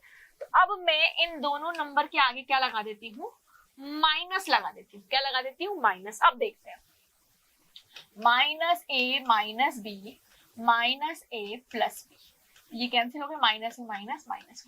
अरे ये तो हमारा माइनस का 2a आ गया, यही हमें चाहिए था। आ गए हमारे पास दोनों नंबर, तो चलिए करते हैं सॉल्व। एक्स स्क्वायर माइनस क्या लिखेंगे हम, a plus b x minus a minus b x plus a square minus B square. हमें इस मिडिल टर्म को ऐसे लिखना था, हमने लिख दिया। अगर आप इसको सॉल्व करोगे तो क्या आएगा, माइनस का 2ax ही आएगा। चलिए अब इन दोनों में से हमने क्या कॉमन ले लिया, x कॉमन ले लिया, तो क्या बचेगा, x minus a plus b बचेगा। आप इसको बड़े ब्रैकेट का इस्तेमाल कर सकते हैं। यहां से हमने क्या कॉमन ले लिया, a माइनस b कॉमन ले लिया, तो क्या बचेगा, यहाँ बचेगा x, a माइनस b बाहर आ गया तो क्या बचेगा, a प्लस b बचेगा इज इक्वल टू 0। देखो जो यहाँ बच रहा है वो यहीं बचेगा, यहाँ माइनस करेंगे तभी माइनस माइनस प्लस होगा। यहाँ माइनस का साइन करना क्योंकि माइनस माइनस तभी हो गया प्लस होगा। अब इस पूरी इक्वेशन में से क्या कॉमन आया, x minus a plus b क्या आ गया, कॉमन आया। यहाँ पे भी आ रहा है, यहाँ पे भी आ रहा है, तो क्या बचा, क्या बचा, x minus a minus b बचा, यही बचा। अब एक बार x minus a plus b को 0 कर दो तो x बराबर क्या आ गया, a प्लस बी आ गया। और एक बार x minus a minus b को 0 कर दो, x बराबर क्या आ जाएगा, a माइनस बी आ जाएगा। यही निकालना था हमें, सॉल्व करना था। तो एक बार x की वैल्यू क्या आ गई, a प्लस बी, और x की वैल्यू क्या आ गई, a माइनस बी। बहुत सिंपल होता है, बस आपको बेसिक रूल पता होने चाहिए तो आप कोई भी क्वेश्चन को आराम से सॉल्व कर सकते हो। अब हम बात करेंगे solution of quadratic equation by quadratic formula, जिसको हम क्या बोलते हैं, शीघ्राचारी फॉर्मूला भी कहते हैं। क्लियर? तो चलिए अब स्टार्ट करते हैं हमारा next topic, solution of quadratic equation by quadratic formula. That means अब हमें क्वाड्रेटिक इक्वेशन को सॉल्व करनी है, पर किस मेथड से, क्वाड्रेटिक फॉर्मूला की मेथड से। तो क्या होता है क्वाड्रेटिक एक फॉर्मूला, देखिए ये हमारी क्वाड्रेटिक इक्वेशन है, ax square plus bx plus is equal to 0। तो हमें क्या, किसकी वैल्यू निकालनी होती है, x की। तो क्वाड्रेटिक फॉर्मूला क्या होता है हमारा, x बराबर minus B plus minus under root B square minus 4ac upon 2a। ये मेरा क्या होता है बच्चों, क्वाड्रेटिक फॉर्मूला होता है। कैसे आया ये अभी हम यहाँ डिस्कस नहीं करेंगे, बिकॉज वन शॉट वीडियो है, हमें सिर्फ क्वेश्चन सॉल्व करने आने चाहिए एग्जाम पॉइंट ऑफ व्यू से। क्या होता है, इसको हम बोलते हैं शीघ्राचारी फॉर्मूला। अधिकतर हम इसको कब यूज करते हैं, जब फैक्टराइजेशन मेथड से क्वाड्रेटिक इक्वेशन को सॉल्व करना पॉसिबल नहीं होता या फैक्टर्स नहीं निकल रहे हैं, तो आप किस फॉर्मूले का इस्तेमाल कर सकते हैं, क्वाड्रेटिक फॉर्मूले का या शीघ्राचारी फॉर्मूले का इस्तेमाल कर सकते हैं। क्या है हमारा शीघ्राचारी formula, minus B plus minus B square minus 4ac। हमारे a b c की वैल्यू हमें पता होनी चाहिए और हमें इस फॉर्मूले में पुट करना है। अब देखो यहाँ ये जो लिखा हुआ है ना बी स्क्वायर माइनस 4ac, इसको हम किसके इक्वल लिखते हैं? ये हमारा होता है कैपिटल डी के बराबर, और कैपिटल डी मेरा क्या होता है? डिक्रिमिनेंट होता है। क्या होता है? डिक्रिमिनेंट होता है। ये आगे हम पढ़ेंगे, इसकी बहुत इंपॉर्टेंस है। क्या इंपॉर्टेंस है ये हम आगे पढ़ेंगे, लेकिन ये हमारे डिक्रिमिनेंट के बराबर होता है। ठीक है, तो चलिए अब हम करते हैं क्वाड्रेटिक शीघ्राचार्य इक्वेशन, क्वाड्रेटिक इक्वेशन को शीघ्राचार्य फॉर्मूले से सॉल्व। तो सबसे पहले हमारी क्वाड्रेटिक इक्वेशन क्या है? पहली क्वाड्रेटिक इक्वेशन है हमारी x square minus 4x plus 2 बराबर 0। अब भैया किससे करना है? क्वाड्रेटिक इक्वेशन को सॉल्व करना है, लेकिन क्वेश्चन पढ़ लेते हैं पहले। क्या पूछ रहा है? Right the डिक्रिमिनेंट। डिक्रिमिनेंट पूछा है। अभी अभी मैंने आपको बताया था कि ये जो डी होता है मेरा क्या होता है? डिक्रिमिनेंट होता है। तो सिर्फ यही पूछा है, तो मेरे को पता है डिक्रिमिनेंट बराबर क्या होता है? बी स्क्वायर माइनस 4ac मेरा क्या होता है? डिक्रिमिनेंट होता है। तो यहाँ पे इस इक्वेशन में a बराबर क्या है? 1, b बराबर क्या है? -4 और c बराबर क्या है? 2। तो जब abc की वैल्यू पता है तो पुट कर दो ना। d इज इक्वल टू 4 का स्क्वायर माइनस 4 का स्क्वायर माइनस 4ac, ये वैल्यूज है, पुट कर दी।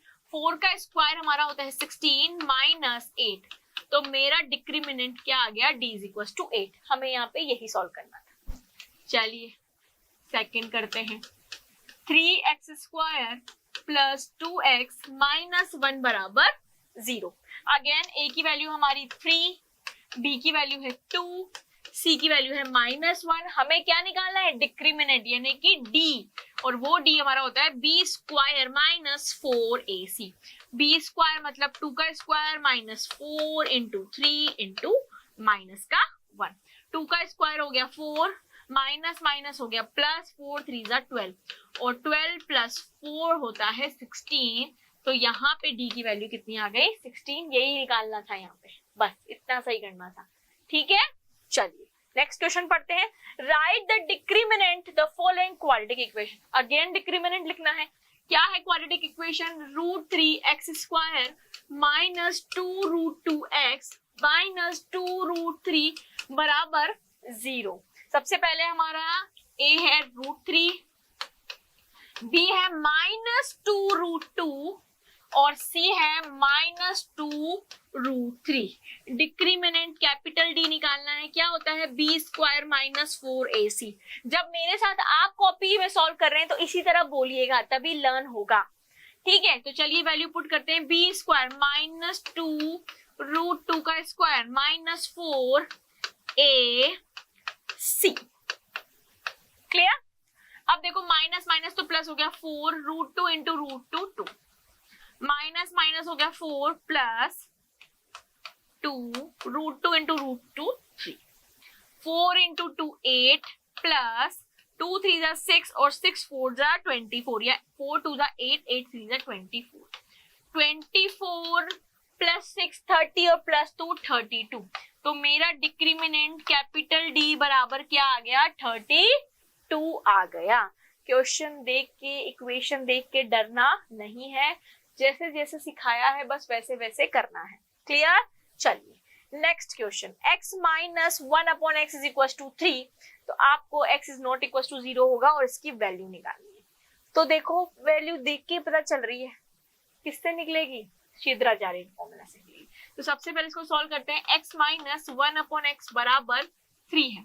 एलसीएम लिया, यहाँ x आया, x स्क्वायर माइनस 1 बराबर 3, x स्क्वायर माइनस 1 बराबर 3x। इस 3 को इधर लेगा, x square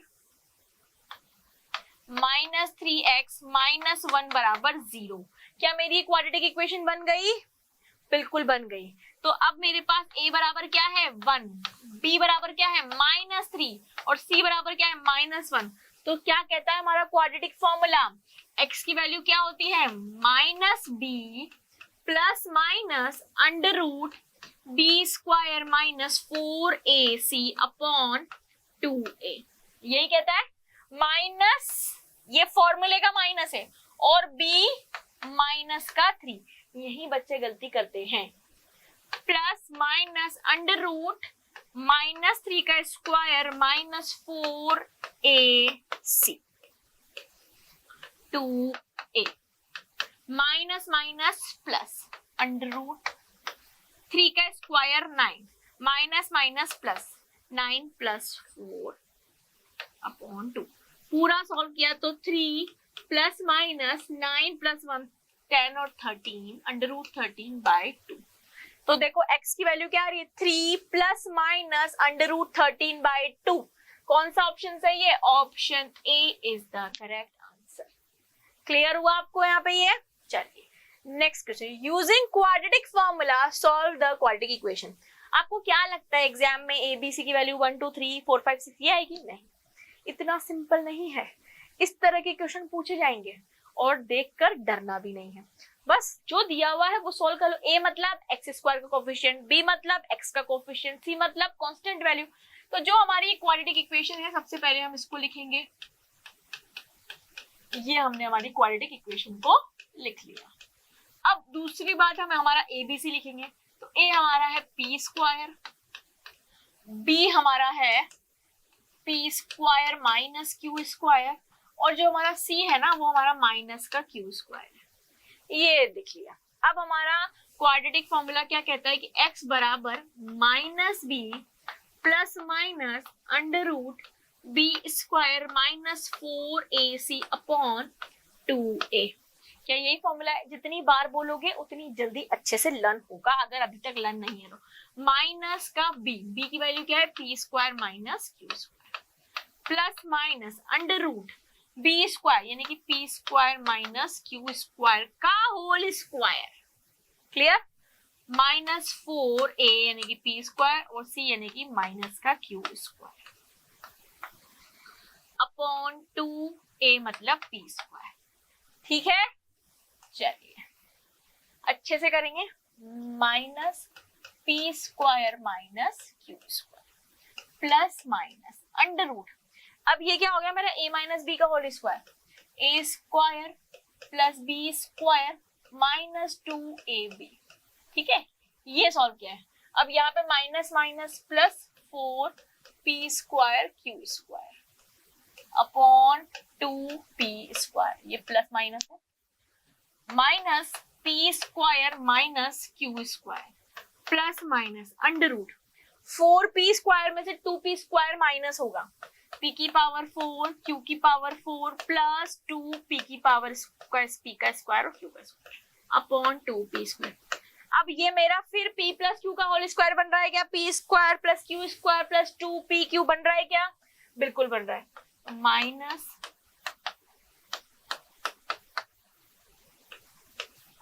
p square plus q square का whole square upon 2p square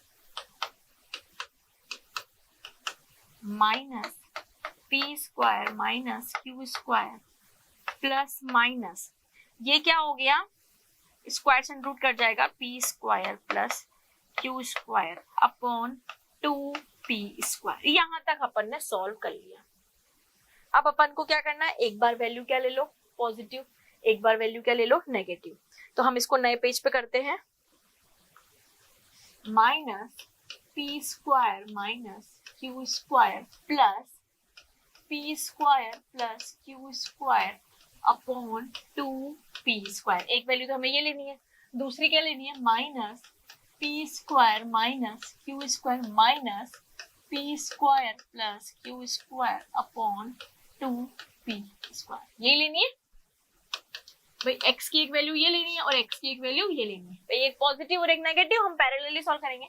तो माइनस का p square minus minus plus का q square minus minus plus plus p square plus q square upon 2p square.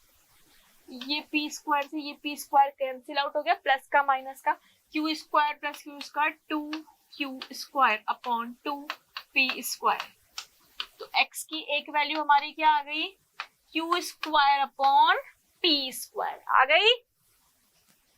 दूसरी value minus p square plus q square minus p square minus q square upon 2p square.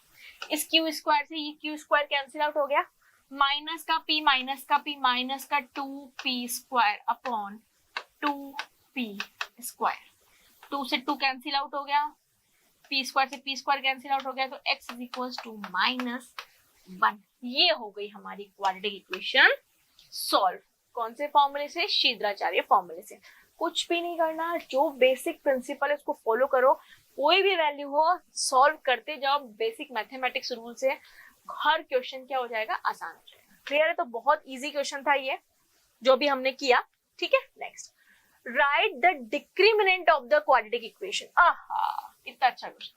x plus 5 का whole square is equal to 2 5x minus 3। इसको solve नहीं करना है, सिर्फ क्या पूछा है, डिक्रीमिनेंट लिखना है। क्या लिखना है? डिक्रीमिनेंट लिखना है। तो सबसे पहले a प्लस बी का whole square, a square plus B square plus 2ab हो गया, 10x माइनस 6। क्लियर? इस 10x से 10x तो यही कैंसिल आउट हो गया, क्या बचा, x square plus 25x minus का उधर जाएगा प्लस का 6 इज इक्वल टू 0। ये माइनस का 6 से उधर जाके क्या हो जाएगा, प्लस का 6। 25 प्लस 5 30, x स्क्वायर प्लस 31 बराबर, हमें क्या लिखना है, डिक्रीमिनेंट लिखना है। सबसे पहले हमने हमारी क्वाड्रेटिक इक्वेशन लिख ली। अब देखो a बराबर क्या है 1, b बराबर क्या है 0 और c बराबर क्या है 31। डिक्रीमिनेंट यानी कि कैपिटल D बराबर क्या लिखना है, b square minus 4ac।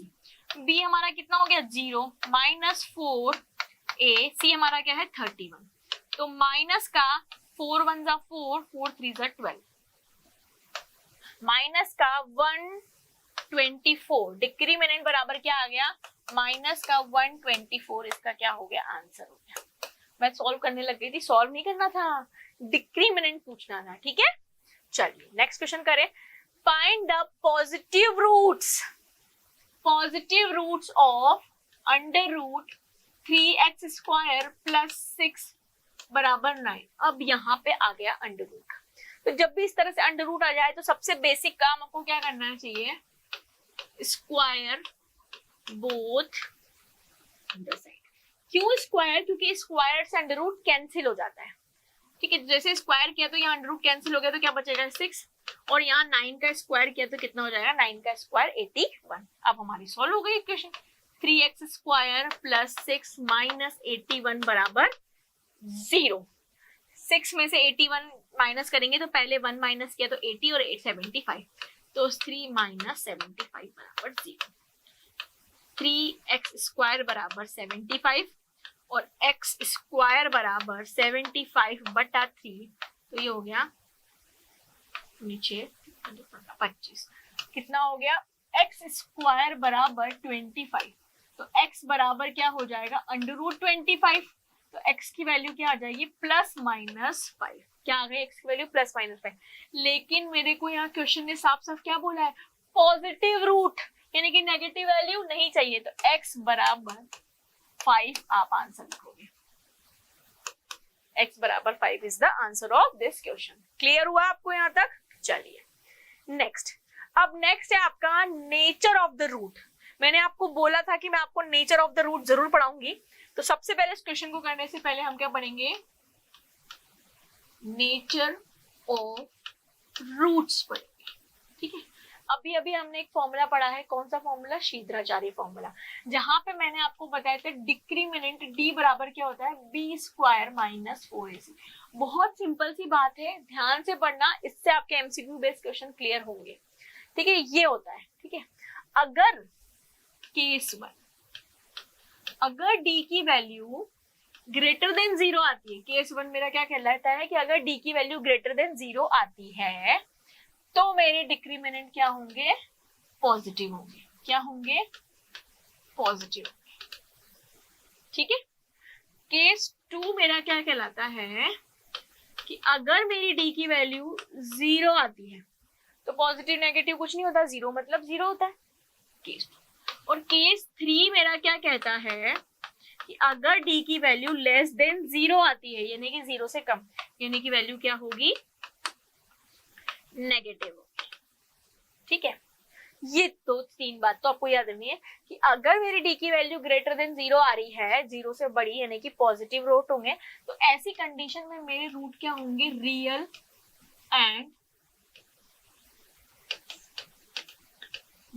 And distinct. तो उन रूट्स की क्या नेचर होगा, उन रूट का रियल भी होंगे और डिस्टिंक्ट भी होंगे।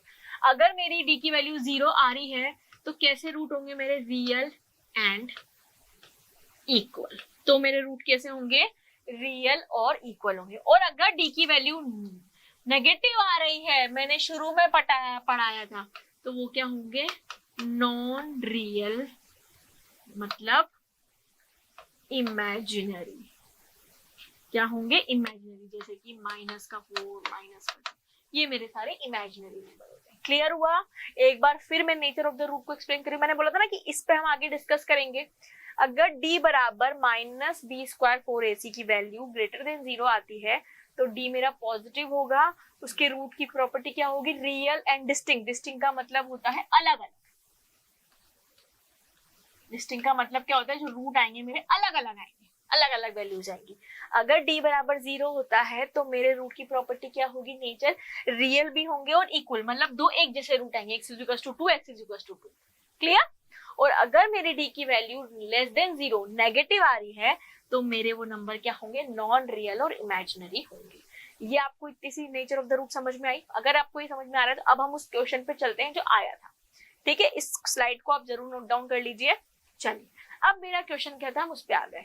Determine the nature of roots of the following equation. हमें इन इक्वेशन के क्या डिटरमाइन करने हैं, रूट्स का नेचर डिटरमाइन करना है। पहली इक्वेशन क्या है, 2x² + x - 1 = 0। Nature of the root निकालने के लिए d की वैल्यू पता होनी चाहिए, यानी कि डिक्रीमिनेंट d बराबर b² - 4ac पता होना चाहिए। b की वैल्यू है 1 - 4 × 2 × -1, 1 माइनस +4 × 2 8।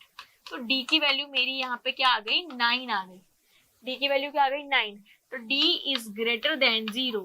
क्या बोलेंगे, d इज ग्रेटर देन 0, इसीलिए d is real and distinct.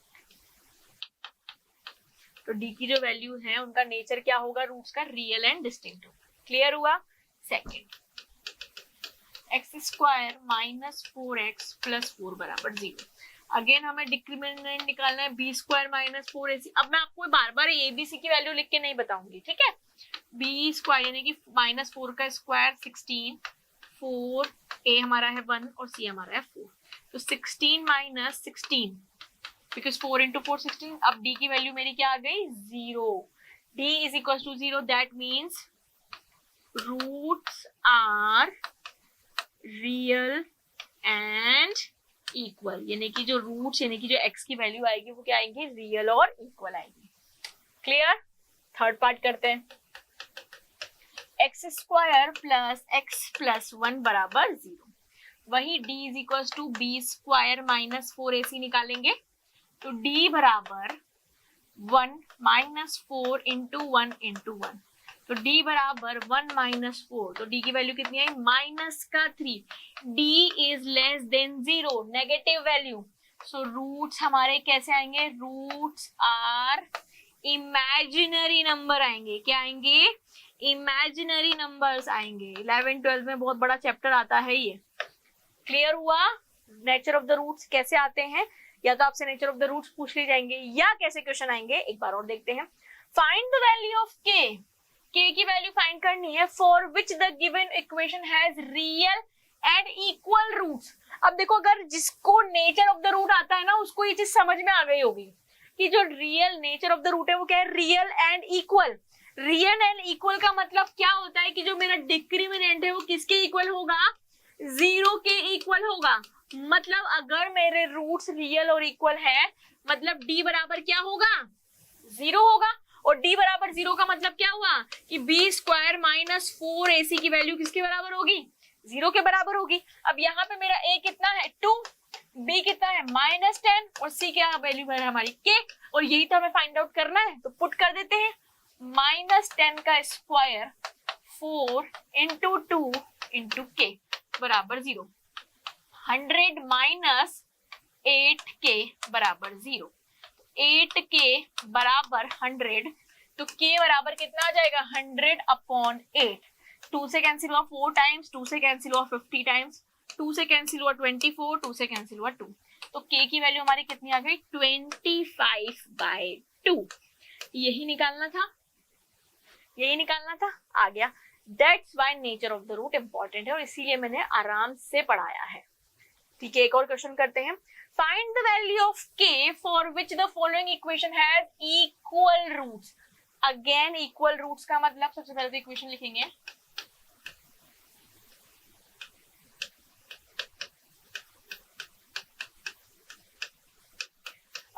Equal roots का मतलब से पहले मैं एबीसी की वैल्यू यहाँ पे लिख लूं। एक्स स्क्वायर को छोड़ के जो भी है वो ए की वैल्यू है, एक्स को छोड़ के जो भी है वो मेरी बी की वैल्यू है, और सी मेरा कांस्टेंट है। अब इक्वल रूट्स का मतलब क्या हुआ, रूट्स आर इक्वल मतलब डिक्रीमिनेंट इक्वल टू 0, मतलब B square minus 4ac is equal to 0। ABC की वैल्यू है क्या है, तो पुट कर दो। बी 2k माइनस 24 का स्क्वायर माइनस 4k माइनस 12 और सी हमारा हो गया 2 बराबर 0। ठीक है, अब आपको यहाँ पे ये टफ लग रहा है अगर, तो आप इसको ऐसे भी कर सकते हैं, इसको k माइनस 12 का स्क्वायर भी कर सकते हैं और 2 का स्क्वायर 4 भी कर सकते हैं, ये ज्यादा सिंपल होगा मेरे साथ। देखो 4 हुआ, अब ये a माइनस बी का होल स्क्वायर हुआ, तो k square plus 144 minus 24k, क्योंकि 2ab होता है माइनस का, तो 2 इंटू 12 24a, ये हो गया मल्टीप्लाई माइनस 4k प्लस ये हो गया k माइनस 12 48 96 बराबर 0। ठीक है, अब इसको और सॉल्व करते हैं हम। अब इस पूरी इक्वेशन में से मैं क्या कॉमन ले लेती हूँ, 4 कॉमन अगर ले लेते हैं, तो देखो 4 1 4 4 2 4 कॉमन ले लिया मैंने इस पूरी इक्वेशन में, तो यहाँ क्या बचा k square plus 144 minus 24k minus 2k, और यहाँ क्या बचेगा 4 2 8 4 4 16 बराबर 0। ये 4 मेरा 0 में चला गया। अब इसको और सॉल्व कर लेते हैं हम। k स्क्वायर माइनस का 24 माइनस का 2 माइनस का 26k 144 प्लस 24 4 प्लस 4 8 4 प्लस 2 6 और 1 168 प्लस का is equal to 0, is equal to क्या आ गया 0। अब हमें क्या करना था, k की वैल्यू तो निकालनी थी। ये क्या बन गई मेरी क्वाड्रेटिक इक्वेशन, किसके फॉर्म में बन गई, k के फॉर्म में। तो बस अब इसको सॉल्व कर लो। तो देखो आप चाहो तो इसके फैक्टर्स भी निकाल सकते हो, आप चाहो तो सीधाचार्य फॉर्मूला से भी कर सकते हो। दिस इज योर होमवर्क कि आपको यहाँ पे k की वैल्यू क्या करनी है, फाइंड आउट करके दिखानी है। Clear? Okay, let's do the next question. If -4 is the root of quadratic equation. अब आपको यहाँ पे क्या बोला जा रहा है कि भाई जो -4 है वो क्या है, रूट है किसका, इस क्वाड्रेटिक इक्वेशन का। इसका मतलब क्या हुआ कि अगर आप x की वैल्यू -4 रखते हो तो वो इस इक्वेशन को क्या करेगी, सेटिस्फाइड करेगी। And the quadratic equation x square plus px plus k is equal to 0 has equal root. यहाँ पे एक और क्वाड्रेटिक इक्वेशन गिवन है और बोल रहा है कि भैया इसके इक्वल रूट्स हैं। ठीक है, उसका मतलब nature of the roots given है। Then find the value of k, तो आपको k की वैल्यू बतानी है। तो सबसे पहले जैसे जैसे क्वेश्चन ने बोला हम वैसे वैसे क्वेश्चन को क्या करेंगे, सॉल्व करेंगे। तो हमारी क्वाड्रेटिक इक्वेशन क्या है, x square plus px minus 4 बराबर 0। और आपसे क्या बोला है कि ये जो -4 है वो इसका क्या है, रूट है। यानी कि x की वैल्यू -4 पुट करने पर वो इस इक्वेशन को क्या करेगी, सेटिस्फाइड करेगी। तो पुट कर देते हैं -4 का square plus 4 into p into -4 is equal to 0। तो यहाँ पे -4 का स्क्वायर हो गया 16 -4p -4 इज इक्वल टू 0। यहाँ पे 16 में से 4 माइनस होगा तो कितना बचेगा 12 -4p इज इक्वल टू 0। तो यहाँ से p की वैल्यू कितनी आ जाएगी, 3 आ जाएगी। इसको हम इक्वेशन 1 दे देते हैं। अब नेक्स्ट चलते हैं एंड द क्वाड्रेटिक इक्वेशन। अब हमारे पास क्या है, x square plus px plus k बराबर 0 has equal roots. Equal roots का मतलब कि हमारा जो डिक्रीमिनेंट है वो किसके बराबर होगा, जीरो के बराबर होगा। डिक्रीमिनेंट जीरो का बराबर बी स्क्वायर माइनस 4ac बराबर क्या होगा, जीरो होगा। बी हमारा क्या है, पी स्क्वायर, ए हमारा क्या है 1, सी हमारा क्या है k इज इक्वल टू 0। अब देखो p की वैल्यू हमें इक्वेशन 1 से कितनी लिखनी है, 3 का स्क्वायर माइनस 4k बराबर 0। 3 का स्क्वायर 9 माइनस 4k बराबर 0। तो k बराबर क्या हो जाएगा हमारे पास 9/4, यानी कि ये कितना हो गया, k बराबर 9/4, सॉरी डायरेक्ट 9/4 ही लिखेंगे, इसमें और कुछ पॉसिबल नहीं है। तो k बराबर हमारा क्या हो गया 9/4। क्या हमें k की वैल्यू निकालनी थी, बिल्कुल। तो k की वैल्यू हमारी कितनी आ गई 9/4। तो इस तरह से जब क्वेश्चन आएंगे तो आपको करने हैं। इसी पैटर्न में एक और क्वेश्चन देखते हैं जो एग्जाम पॉइंट ऑफ व्यू से आपका इंपॉर्टेंट है। इस तरह के क्वेश्चन आपके एग्जाम में पूछे जा सकते हैं। If the root of the equation, सबसे पहले तो हम इक्वेशन लिखेंगे a square b square x square minus 2ac bd x plus c square d square, ये हमारी क्वाड्रेटिक इक्वेशन है, ठीक है। आर इक्वल, जो रूट्स है इस क्वाड्रेटिक इक्वेशन के वो क्या है, इक्वल है। इक्वल का मतलब जो हमारा डिक्रीमिनेंट है वो किसके बराबर है, 0 के बराबर है। ये जो वैल्यू है ये किसकी वैल्यू है, a की, ये जो वैल्यू है वो किसकी है, b की, और ये जो वैल्यू है वो किसकी है, c की। और डिक्रीमिनेंट बराबर 0 मतलब b स्क्वायर माइनस 4ac बराबर क्या होगा, 0 होगा। abc की वैल्यू गिवन है, पुट कर देते हैं, माइनस का 2 AC प्लस BD का स्क्वायर, तो माइनस 2 का भी स्क्वायर होगा, माइनस 4, A हमारा है A square plus B square और C हमारा है C square plus D square बराबर क्या है, 0 है। क्लियर है। माइनस 2 का स्क्वायर हुआ 4 और यहाँ पे हुआ A square C square plus B square D square plus twice of A B C D। Clear है। -4, अब ये अंदर मल्टीप्लाई होंगे आपस में सब, a square c square plus a square d square plus b square c square plus b square d square बराबर 0। ये आपस में दोनों ब्रैकेट्स को मल्टीप्लाई करेंगे तो ये आएगा। अब हम 4 को अंदर मल्टीप्लाई करते हैं, 4 a square c square plus 4 b square d square plus 8 a b c d minus 4 a square c square minus 4 a square d square minus 4 b square c square minus 4 b square d square बराबर 0। अब ये देखो plus का a square c square किससे cancel हो गया, minus के a square c square से। सिमिलरली प्लस का 4b स्क्वायर d स्क्वायर किससे कैंसिल हो गया, माइनस के 4b स्क्वायर d स्क्वायर से। क्या बचा हमारे पास 8abcd, ये minus 4a square d square minus 4b square c square बराबर 0, यही बचा। अब इस पूरी इक्वेशन में से मैं एक बार क्या कर लेती हूँ, 4 कॉमन ले लेती हूँ, तो क्या बचेगा abcd माइनस 2, या अब हम 4 ही कॉमन लिया है ना तो डायरेक्ट क्या बचेगा हमारे पास, a square d square minus B square C square बराबर 0। अब मैं इस पूरी इक्वेशन में से माइनस भी कॉमन ले लेती हूँ तो मेरे पास क्या हो जाएगा, a square D square plus B square C square minus A B C D बराबर 0। क्या यही बचा, 4 कॉमन लिया था तो यहाँ पे 2 आएगा, ठीक है। अब देखो आपको क्या ये दिख रहा है, A D plus B C का, A square plus B square minus 2ab मतलब A D minus B C का होल स्क्वायर बराबर 0 है। तो हम क्या इसको ऐसे लिख सकते हैं, A D minus B C बराबर 0, बिल्कुल लिख सकते हैं। तो क्या मैं इसको ए डी बराबर बी सी नहीं लिख सकती, बिल्कुल लिख सकती हूँ। तो यहाँ पे मुझे क्या प्रूफ करना है, ए ये बी नीचे चला गया और इधर डी नीचे चला गया, तो a upon B is equal to C upon D नहीं आ रहा, देखो यही हमें प्रूफ करना था, proof that a upon B is equal to C upon D. करना क्या था, सिर्फ ये चीज इंपॉर्टेंट थी कि अगर रूट्स इक्वल है तो डिक्रीमिनेंट इज इक्वल टू क्या होगा, 0 होगा।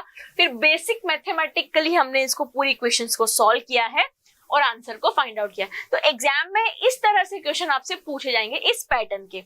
तो अब हमने नेचर ऑफ द रूट्स पे भी काफी सारे क्वेश्चंस कर लिए। अब बात आती है इस चैप्टर के लास्ट टॉपिक की, जिसको हम बोलते हैं वर्ड प्रॉब्लम्स। तो यहाँ पे हम different kind of words problem करेंगे जिससे कि आपका ये चैप्टर पूरा कंप्लीट हो जाए। मैं हर टॉपिक से एक वर्ड प्रॉब्लम आपको यहाँ पे करवाऊंगी।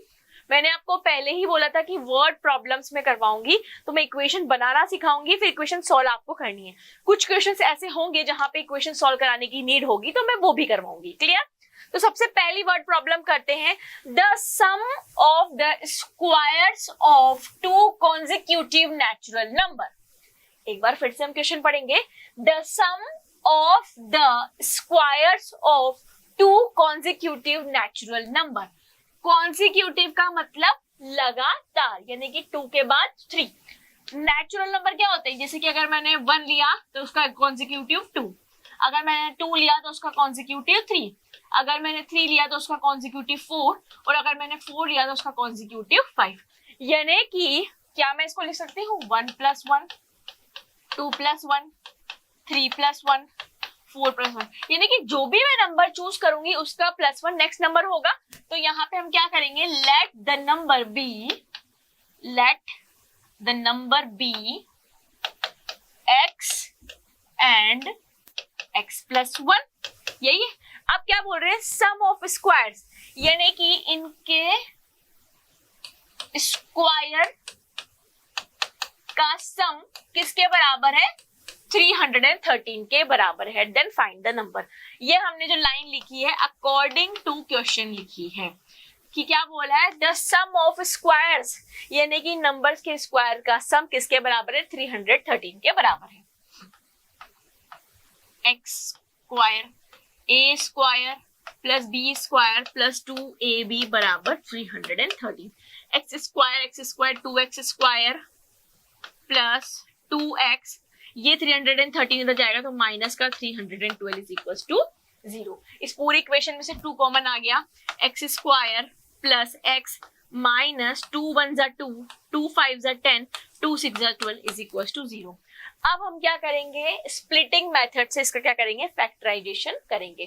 तो स्प्लिटिंग मेथड से अगर आप इसका फैक्टराइजेशन करते हो किसका, 156 का, तो 2 नंबर निकल के आएंगे 13 और 12। कितने नंबर निकल के आएंगे, 2 नंबर निकल के आएंगे। आप मल्टीप्लाई करके देख लो 13 और 12 का।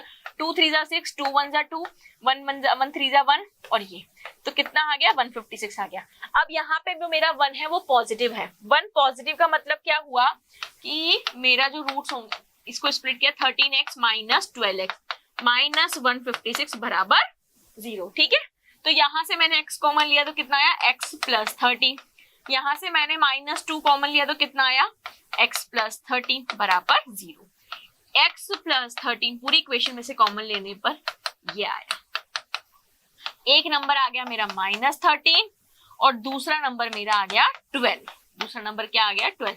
अब मुझे नेचुरल नंबर लेने हैं। यहाँ पे क्या बोला है, नेचुरल नंबर। तो क्या -13 मेरा नेचुरल नंबर है, नहीं है, तो इसको हम कंसीडर नहीं करेंगे। ये 12 हमारा नेचुरल नंबर है, बिल्कुल है। सो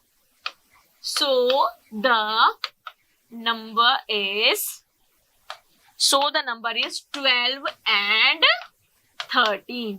नंबर क्या होंगे हमारे, 12 और 13, यानी x = 12 और 12 + 1 13। तो हमारे नंबर क्या होंगे, 12 और 13। -13 क्यों नहीं लेंगे, क्योंकि हमारी बात हो रही है नेचुरल नंबर की, और -13 हमारा कौन सा नंबर है, इंटीजर्स में आता है। क्लियर है? तो वर्ड प्रॉब्लम्स में एक और प्रॉब्लम हम करते हैं। बेसिक क्या होती है, क्वेश्चन समझ में आना चाहिए और क्वेश्चन से इक्वेशन बनानी आनी चाहिए, फिर आप नॉर्मली हमारी क्वाड्रेटिक इक्वेशन बनती है और उसको हम सॉल्व कर लेंगे। क्लियर? चलिए, इसी से सीरीज में हम एक और क्वेश्चन करते हैं। Find 2 consecutive odd positive integers। odd positive integer। अब odd numbers क्या होते हैं और consecutive भी हैं, यानी कि अगर मैंने एक नंबर लिया 3 तो नेक्स्ट क्या होगा 5, यानी कि अगर मैंने एक नंबर लिया 5 तो नेक्स्ट क्या होगा 7, अगर मैंने कोई नंबर लिया 7 तो नेक्स्ट क्या हो गया 9, और अगर मैंने कोई नंबर लिया 11 तो नेक्स्ट क्या हो गया 13। तो आप इनके बीच डिफरेंस समझ में आ रहा हो। ऑड कॉन्सिक्यूटिव का, यहाँ पे मैं इसको 3 + 2 लिख सकती हूँ, 5 + 2 लिख सकती हूँ, 7 + 2 लिख सकती हूँ, 11 + 2 लिख सकती हूँ। यही मेरे ऑड नंबर्स होते हैं। तो अगर मैंने कोई नंबर लिया, let the number be x, तो सेकंड कौन सा होगा, यस x + 2 होगा। अब आपसे क्वेश्चन क्या कह रहा है, two consecutive odd positive integers, sum of those square is, यानी कि according to questions क्या हुआ कि इन नंबर्स का स्क्वायर का सम किसके बराबर है, 290 के बराबर है। बन गई इक्वेशन। अब हमें इसे क्या करना है, सॉल्व करना है।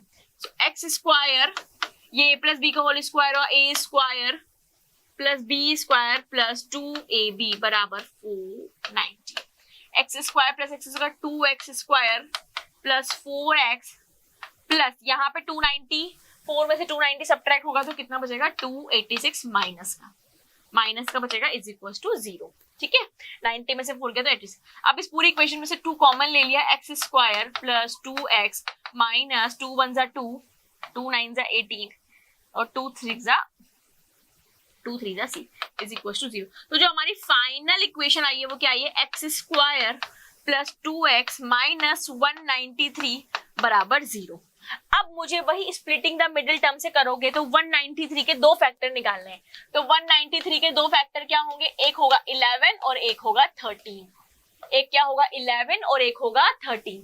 तो 11 माइनस 13 करोगे या 13 माइनस 11, यहाँ पे नंबर क्या है पॉजिटिव, तो हम करेंगे 13 माइनस 11। तो यहाँ इसको कैसे लिखो, x square plus 13x minus 11x minus 193 बराबर 0। एक बार x कॉमन लिया तो x प्लस 13 आया, माइनस x कॉमन लिया, सॉरी 11 कॉमन लिया तो x प्लस 13 बराबर 0। पूरी इक्वेशन में से x प्लस 13 कॉमन लिया तो यहाँ क्या है, x माइनस 11 बराबर 0। एक नंबर आ गया मेरा माइनस 13 और दूसरा नंबर आ गया मेरा 11। ये दो नंबर आए। अब इनमें से कौन सा लेना है, ऑड पॉजिटिव इंटीजर्स। क्या लेना है, पॉजिटिव। ये इंटीजर तो है लेकिन ये पॉजिटिव नहीं है, यानी कि इस नंबर को हमें नहीं लेना है। तो x बराबर पहला नंबर हो गया 11, तो दूसरा नंबर क्या होगा, नाउ तो x प्लस 2 क्या हो जाएगा 13। Now the number is 11 and 13। Number ही बताने थे, नंबर्स हमने बता दिए। क्लियर। तो ये हो गया नंबर पे बेस्ड क्वेश्चन। अब हम आते हैं एक और पैटर्न पे।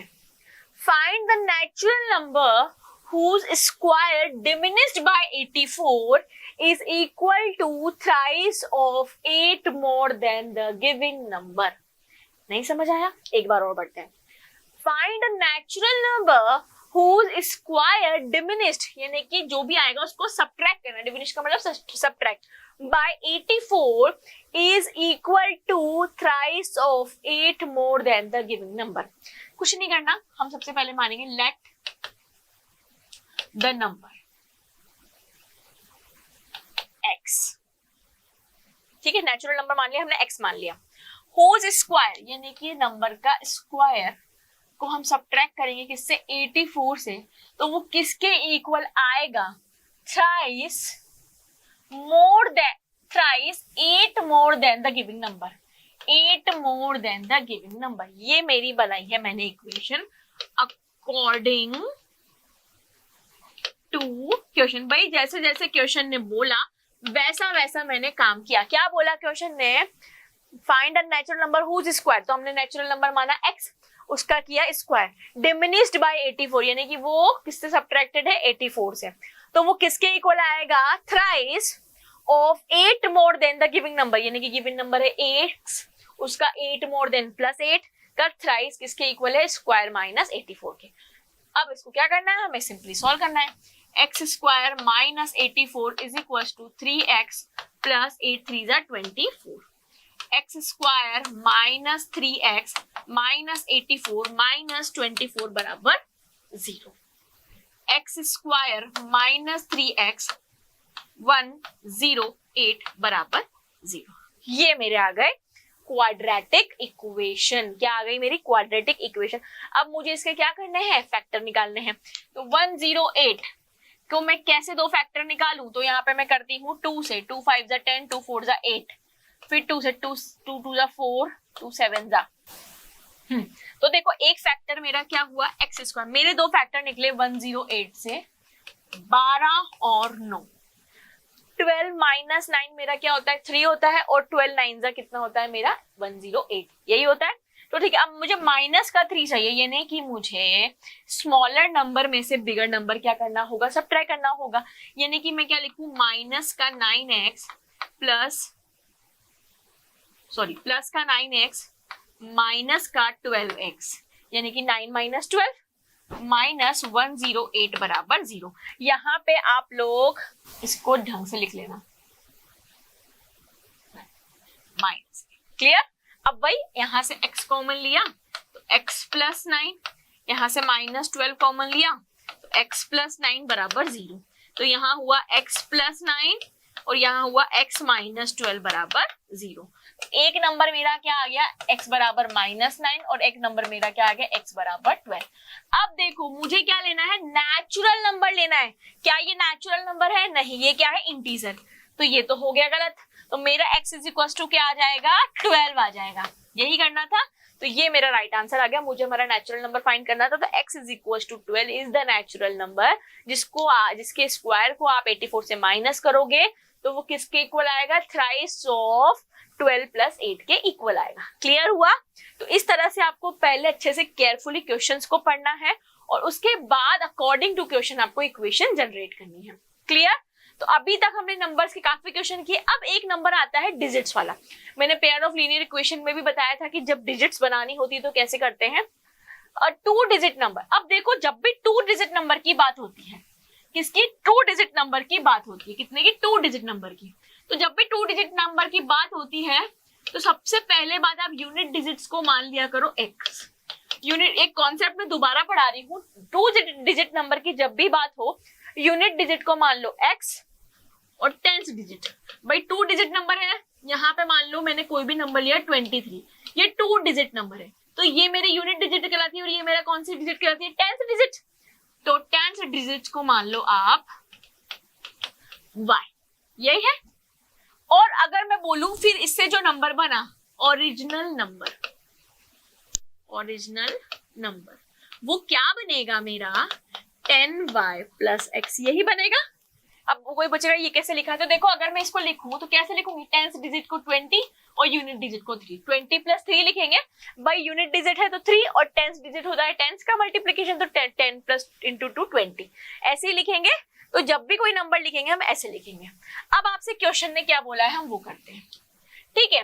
The 2 digit number is such that the product of its digit is 18। Product of it digits का मतलब क्या हुआ, अकॉर्डिंग टू क्वेश्चन चलेंगे हम। अकॉर्डिंग टू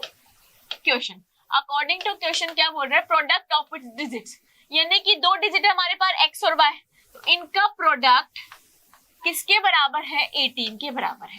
ये मेरी हो गई equation 1। When 63 is subtracted from the number, 63 subtracted from the number, अब मेरे पास नंबर क्या है, 10y प्लस x में से क्या किया, 63 को सब्ट्रैक्ट किया। Then the digit interchange their places, digit interchange their places, interchange होने के बाद नंबर मेरा क्या बनता है, इंटरचेंज होने के बाद मेरा नंबर क्या बन जाता है, डिजिट इंटरचेंज हुई, यानी कि क्या हो जाएगा, 10x प्लस y हो जाएगा, ऐसे ही होगा। तो ये क्या हो जाएगा, 10x प्लस y हो जाएगा। अब इसको हम थोड़ा सा सॉल्व कर लेते हैं। ये 10y माइनस y इधर चला गया, ठीक है, माइनस 63 है इसे, और ये 10x माइनस x, तो ये क्या हो गया, 9y minus 63 is equal to 9x हो गया। क्लियर? अब देखो ये मेरी इक्वेशन आई 2।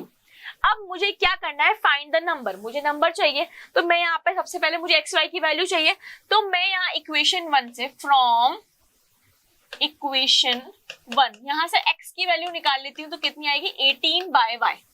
यहाँ से अगर मैंने x की वैल्यू निकाली तो वो क्या आएगी, 18 बाय y। यहाँ पुट कर देते तो 9y माइनस 63, ये माइनस 9x को हम यहाँ ले आते हैं, बराबर 0। तो 9y minus 63 minus 9 into 18 by y is equal to 0, यही आएगी। 9 into 18/y is equal to 0। अब मैं सबसे पहले क्या करती हूँ, यहाँ से 9 कॉमन ले लेती हूँ, तो क्या बचेगा y -7 minus 18/y is equal to 0। ऐसा मैंने क्यों किया, कैलकुलेशन को इजी करने के लिए। अब यहाँ पे 9 तो 0 में चला गया, y एलसीएम आया तो y स्क्वायर -7y माइनस 18 बराबर 0। कितना आ गया, y स्क्वायर -7y माइनस 18 बराबर 0। क्या आई मेरे पास equation, y square -7y minus 18 बराबर 0। अब मुझे सिंपली क्या करना है, इसके फैक्टर्स करने हैं। तो मेरे को ऐसे फैक्टर करने हैं 18 के कि एडिशन सम का रिजल्ट क्या है, 7 है। तो देखो मैंने क्या किया, y स्क्वायर माइनस, मेरे को एक है मेरे पास 9y और एक है मेरे पास 2y। 9 2 18 और 9 -2। अब देखो माइनस का 7 आ रहा है, मतलब मेरे को यहाँ पे प्लस के 2y में से माइनस करना होगा 9y माइनस 18 बराबर 0। यहाँ से y कॉमन लिया तो y माइनस 9 प्लस यहाँ से मैंने कॉमन लिया 2, तो क्या आ जाएगा y माइनस 9 बराबर 0। y माइनस 9 पूरी इक्वेशन से कॉमन आया तो क्या बचेगा, y प्लस 2 बराबर 0। एक y की वैल्यू आ गई 9 और एक y की वैल्यू आ गई मेरी माइनस का 2। यही आई है, एक y की वैल्यू आई है 9 और एक y की वैल्यू आई है माइनस का 2। अब y की वैल्यू को हम कहाँ पुट कर देंगे, इक्वेशन 1 में। y की वैल्यू को कहाँ पुट कर देंगे, इक्वेशन 1 में पुट कर देंगे। तो y की वैल्यू मेरी क्या आई थी, 2 आई थी। तो देखो x is equal to 10/18/2। y की वैल्यू 2 आई थी तो क्या आ जाएगी, x की वैल्यू 9 आ जाएगी। x की वैल्यू क्या आ गई 9 और y की वैल्यू मेरी कितनी आई थी, y की वैल्यू मेरी 2 आई थी। यही दो वैल्यूज आई थी, ठीक है। अब मुझे क्या करना है, फाइंड द नंबर, यहाँ पे पुट करनी है। तो देखो y की वैल्यू मेरी कितनी आई है 9 और x की वैल्यू कितनी आई है मेरी 2, तो 10 इंटू 9 प्लस 2, तो मेरी नंबर क्या हो गया 92। सो माई नंबर इज 92 हो जाए। क्लियर हुआ। तो जब भी डिजिट से क्वेश्चन आए आपको ये बेसिक कॉन्सेप्ट याद रखना है, फिर क्वेश्चन इजी हो जाएगा। क्लियर। अब हम करते हैं एक ट्रेन रिलेटेड प्रॉब्लम। जितनी भी तरह की कुछ प्रॉब्लम्स है वो सब मैं यहाँ पे आपके साथ डिस्कस करूंगी, ठीक है।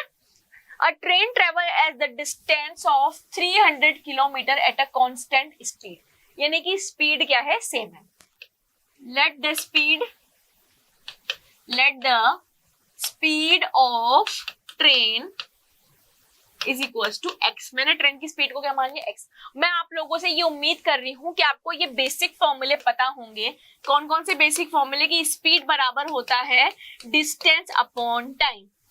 और अगर मैं यहाँ से टाइम निकालू तो टाइम मेरा क्या हो जाएगा, डिस्टेंस अपॉन स्पीड। ये बेसिक चीज मैं आपसे मान के चल रही हूँ, है ना। और टाइम मैंने क्या मान लिया कि टाइम है ट्रेवलिंग का t। यहाँ तक कोई दिक्कत नहीं। If the speed of a train is increase, अब देखो यहाँ पे दो कंडीशन हो गई। यहाँ पे एक छोटा सा बॉक्स बनाएंगे। अगर मेरी डिस्टेंस 300 किलोमीटर है तो ये स्पीड है और ये टाइम है। मान लो x स्पीड से ट्रेन चल रही है तो t टाइम में ट्रेन पहुंच रही है, ठीक है। डिस्टेंस मेरी अगेन 300 ही। अब आपसे क्वेश्चन क्या हुआ, if the speed of a train is increased by 5 kilometre per hour, यानी कि 5 किलोमीटर, यानी कि अब मेरी स्पीड क्या हो गई, x प्लस 5 इंक्रीज कर दी। Then the journey would taken 2 hour less, यानी कि टाइम मेरा क्या हो गया 10 माइनस 2 हो गया, है ना, less. The find the original speed of the train. अब देखो अगर इस स्पीड से जा रही है, फर्स्ट कंडीशन से अगर जा रही है तो टाइम कितना लग रहा है, 300 अपॉन x लग रहा है, बिकॉज डिस्टेंस अपॉन स्पीड। और अगर सेकंड, ये हमारी इक्वेशन 1 हो गई। और अगर सेकंड कंडीशन से जा रही है तो टाइम क्या लग रहा है, t माइनस 2। डिस्टेंस हमारी 300 है और स्पीड क्या हुई गई, x प्लस 5। यही है। अब यहां से मैं t की वैल्यू को कहां पुट कर दूंगी, इक्वेशन 2 में। t मेरा क्या है 300 upon x minus 2 is equal to 300 x plus 5। यहाँ पे एलसीएम लिया 300 minus 2x upon x is equal to 300 x plus 5। यहाँ पे 300 माइनस 2x को हम क्रॉस मल्टीप्लाई करेंगे तो किससे करेंगे, x प्लस 5 से मल्टीप्लीकेशन, और ये 300 इससे मल्टीप्लाई होगा तो 300x। अब इन दोनों ब्रैकेट को आपस में मल्टीप्लाई करेंगे तो कितना होगा, 300x प्लस 300 1500, ठीक है, माइनस का 2x स्क्वायर और माइनस का 10x बराबर 300x। ये 300x से ये 300x क्या हो गया, कैंसिल आउट हो गया। क्या बचा हमारे पास, 1500 minus 2x square minus 10x बराबर 0। यही बचा, 1500 minus 2x square minus 10x बराबर 0 हमारे पास बचा। तो हमारी इक्वालिटी की इक्वेशन बन गई। अब हम इसको क्या करते हैं, अच्छे से लिखते हैं, माइनस का 2x स्क्वायर माइनस का 10x और प्लस का 1500। क्या y है हमारे पास, y इज 1500 माइनस का 2x स्क्वायर माइनस का 10x बराबर 0। यही आई हमारे पास। अब मैं यहाँ से इसको इस तरह से लिख लेती हूँ क्वाड्रेटिक इक्वेशन की फॉर्म में। यही आई। मैंने आपसे क्या ले लिया, 2 कॉमन ले लिया, -2 कॉमन लो आप, तो x square plus 5x minus 750 बराबर 0। तो क्या बन गई, x square plus 5x minus 750 बराबर 0 मेरी क्या आ गई, क्वाड्रेटिक इक्वेशन आ गई। अब मुझे क्या करने हैं, इसके फैक्टर्स निकालने हैं। ऐसे दो नंबर्स निकालने हैं कि मल्टीप्लीकेशन तो मेरा क्या आ जाए, 750 आ जाए और एडिशन सब्ट्रैक्शन मेरा क्या है, 5 है। तो जल्दी से निकाल के बताओ क्या आएगा, आपको 2 मिनट्स दे रही हूं मैं। निकाला, इनके फैक्टर्स किए। देखो अगर 750 के आप फैक्टर करोगे तो देखो 2 नंबर निकल के आएंगे, 30 और 25। जब 30 और 25 को आप मल्टीप्लाई करोगे तो 750 आएगा और 30 में से आप 25 को सब्ट्रैक्ट करोगे तो 5 आएगा। यानी कि हमने मिडिल टर्म स्प्लिटिंग से इसको कैसे लिखा, 30x minus 25x minus 750 is equal to 0। यहाँ से x कॉमन आया तो कितना बचा, x प्लस 30। यहाँ से 25 कॉमन आया तो कितना बचा, x plus 30 is equal to 0। पूरी इक्वेशन में से x प्लस 30 कॉमन आ गया तो कितना बचा, x माइनस 25 बराबर 0। एक बार इसको किया तो x की वैल्यू आई -30, एक बार इसको 0 किया तो x की वैल्यू आई 25। स्पीड कभी भी क्या, नेगेटिव नहीं होती है, हमेशा क्या होती है, पॉजिटिव होती है। तो x बराबर मेरा क्या आ गया, 25। यानी कि मुझे स्पीड ऑफ ट्रेन निकालनी थी, तो स्पीड ऑफ ट्रेन मेरी क्या आ गई, 25 किलोमीटर पर आवर। यूनिट लगाना मत भूलना, क्या आ गई मेरी स्पीड, 25 किलोमीटर पर आवर। क्या यही निकालना था, देखो जल्दी से, यही निकालना था।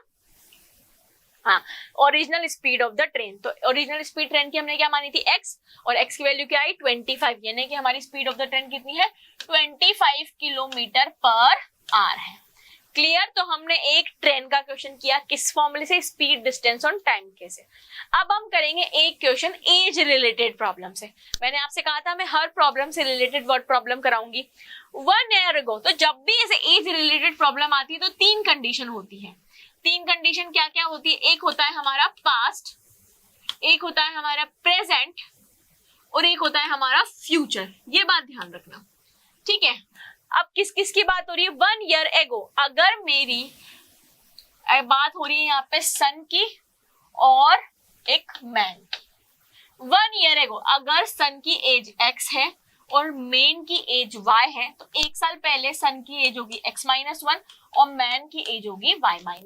यहाँ तक सबको समझ में आता है ना, कि अगर आज मैं 30 इयर्स की हूं तो आज से 1 साल पहले कितने की होंगी, 29 की।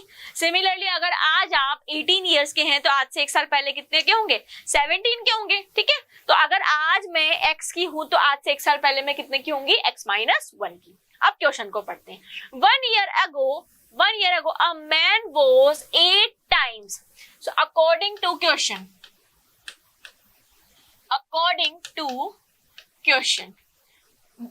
अब 1 year ago की बात हो रही है, यानी कि x-1 और y-1 की बात हो रही है। 1 year ago a man was, man जो है ये मैन है, ये कितना है, 8 times as old his son, यानी कि इसके सन के 8 टाइम्स के बराबर है। ये मेरी पहली इक्वेशन आई। इसको सॉल्व करते हैं। 8x माइनस 8 बराबर y-1, 8x माइनस y -7 बराबर 0। ये मेरी इक्वेशन 1 आ गई। Now his age is equal to the square of his son age. अब इसके सन, अब क्या है, now प्रेजेंट में his age is equal to, यानी कि x square is equal to, now his age is equal to the square of his son age, यानी कि सन ये y बराबर x स्क्वायर, क्या दे रखा है आपको, y बराबर x स्क्वायर। तो ये मेरी हो गई इक्वेशन 2। अकॉर्डिंग टू क्वेश्चन ही चल रहे हैं हम। अब मुझे क्या करना है, y बराबर x स्क्वायर कहाँ पुट करना है, इक्वेशन 1 में। Put the value of y in equation 1, तो 8x minus x square minus 7 बराबर 0, माइनस का x स्क्वायर प्लस का 8x माइनस 7 बराबर 0, माइनस कॉमन लेके 0 में भेज दो, x square minus 8x plus 7 बराबर 0। 7 के फैक्टर क्या किए, 7 और 1, x square minus 7x minus x plus 7 बराबर 0। x कॉमन लिया, x माइनस 7, 1 कॉमन लिया, x माइनस 7 बराबर 0। x माइनस 7 और x माइनस 1 बराबर 0। एक बार x की वैल्यू कितनी आ गई, 7 आ गई, और एक बार x की वैल्यू कितनी आ गई, 1 आ गई। ये मेरे किसकी वैल्यू आई है, सन की वैल्यू आई है, यानी कि सन की दो वैल्यू आई है, एक वैल्यू आई है 7 और एक वैल्यू आई है 1। अब हम इस x की वैल्यू को कहां पुट कर देंगे, इक्वेशन 2 में पुट कर देंगे। तो y बराबर, y की भी दो वैल्यू आएगी, अगर x बराबर मैं 1 पुट करती हूँ तो y की वैल्यू कितनी आएगी, 1, और अगर x बराबर मैं 7 पुट करती हूँ तो y की वैल्यू कितनी आएगी, 49। अब देखो, अगर मैं x की वैल्यू को 1 मानती हूँ तो y की वैल्यू भी 1 आएगी, मतलब सन और फादर की वैल्यू क्या आएगी, इक्वल। क्या सन और फादर की एज बराबर हो सकती है, क्या मेरी एज और मेरे फादर की एज बराबर है, नहीं, मतलब ये वैल्यू तो क्या है, पॉसिबल नहीं है, तो फिर ये वैल्यू भी पॉसिबल नहीं होगी। अब अगर सन की एज 7 ईयर है तो फादर की एज क्या होगी, 49, ये पॉसिबल है। तो हमारे पास हमें बताना था प्रेजेंट एजेस, तो सन की एज क्या होगी, सन की एज तो हमारे पास आई 7 और फादर की एज हमारे पास क्या आई, फादर्स एज 49। तो इस तरह से आपको एज रिलेटेड प्रॉब्लम्स को पढ़ना है, इक्वेशन बनानी है और सॉल्व करना है। मैंने यहाँ पे आपको इक्वेशन बनाना भी सिखाया है, इक्वेशन को सॉल्व करके भी बताया है। क्लियर? चलिए एक और क्वेश्चन करते हैं, फिर हम इस चैप्टर को रेस्ट देंगे। एक और पैटर्न का क्वेश्चन, ये आपके ट्राइंगल, इनके square, area related to circle, square से रिलेटेड प्रॉब्लम, ये ज्योमेट्री से रिलेटेड क्वेश्चन है। Sum of the area of 2 square is 640। मान लो ये एक स्क्वायर है और ये एक स्क्वायर है, ये A1 मान लो, ये A2 मान लो, ठीक है, ये A1 और ये 2 मान लिया मैंने कि इसका एरिया है A स्क्वायर, तो इसका एरिया हो गया B स्क्वायर, ठीक है। तो क्या बोल रहा है क्वेश्चन, मुझसे क्वेश्चन क्या बोल रहा है, sum of area of 2 square, यानी कि फर्स्ट स्क्वायर का एरिया सेकंड स्क्वायर का एरिया मेरा किसके बराबर है, 640 के बराबर। ये मैंने इक्वेशन बन दी। If difference of their perimeter, अब इसका पेरीमीटर मान लिया मैंने P1 और इसका पेरीमीटर मान लिया मैंने P2, तो इसका पेरीमीटर क्या हो जाएगा 4 है और इसका पेरीमीटर क्या हो जाएगा 4B, भाई यही हो जाएगा, क्योंकि अगर मैंने इसकी साइड को माना है A और इसकी साइड को माना है B, तभी तो एरिया इसका A स्क्वायर और इसका B स्क्वायर हुआ है, तो पेरीमीटर इसका 4 है और इसका क्या होगा 4B। अब क्या बोल रहा है question, if the difference bit of their perimeter is 64, यानी कि 4A माइनस 4B मेरा क्या आ रहा है, 64 मीटर आ रहा है। Then find the sides of square, यानी कि A और B की वैल्यू फाइंड आउट करनी है। क्या करनी है, मैं A और B की वैल्यू फाइंड आउट, यहां से मैं 4 कॉमन लूंगी तो A माइनस B बराबर मेरे पास क्या आ जाएगा, A माइनस B बराबर 4 1 जा 4, 16 आ जाएगा। A माइनस B बराबर मेरे पास क्या आ जाएगा, 16। अब यहां से मैं क्या करती हूँ, एलिमिनेटिंग, यहां से मैं एक सब्स्टिट्यूशन मेथड फॉलो करती हूँ। तो अगर मैं यहां से A की वैल्यू निकालूं तो क्या आ जाएगी, 16 प्लस B आ जाएगी। A की वैल्यू क्या आ जाएगी, 16 प्लस B। मैं इस A की वैल्यू को कहां पुट करूंगी, इक्वेशन 1 में। तो इक्वेशन 1 में मैंने A की जगह 16 प्लस B का square plus B square is equal to 640, यहाँ होल स्क्वायर हो गया, 16 का square 256 plus B square plus 32B plus B square is equal to 640।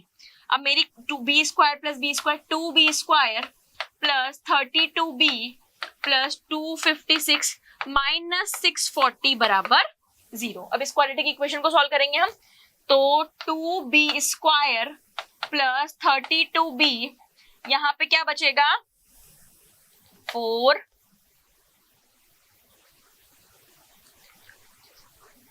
9 394 is equal to 0, वो भी माइनस का। क्या बचेगा 394 इज इक्वल टू 0। अब यहाँ पे 2b² प्लस 32b माइनस 394। जल्दी से अगर जिनको नहीं आया, मैंने क्या किया 640 में से 256 को सब्ट्रैक्ट किया, 10 माइनस 6 4, यहाँ पे कितना बचा 13 माइनस 8 5, 13 माइनस 5 1 2 3 4 5 6 7 8, और यहाँ पे बचा 5 माइनस 2 384 बचेगा, सॉरी 384 बराबर 0। अब हमारे पास ये क्या हो गई, एक क्वाड्रेटिक इक्वेशन हो गई। क्या हो गई, क्वाड्रेटिक इक्वेशन हो गई। अब हमारे पास ये क्वाड्रेटिक इक्वेशन हो गई है, तो इसको सॉल्व करेंगे। तो क्या इसको अगर यहाँ से मैं 2 को कॉमन ले लूं, क्या कॉमन ले लूं, अगर मैं इस इक्वेशन में से 2 को कॉमन ले लेती हूँ, तो 2 को कॉमन लेने के बाद जो मेरी फाइनल क्वाड्रेटिक इक्वेशन बचेगी वो क्या बचेगी, b² minus 16b, b² minus 16b 192 is equal to 0।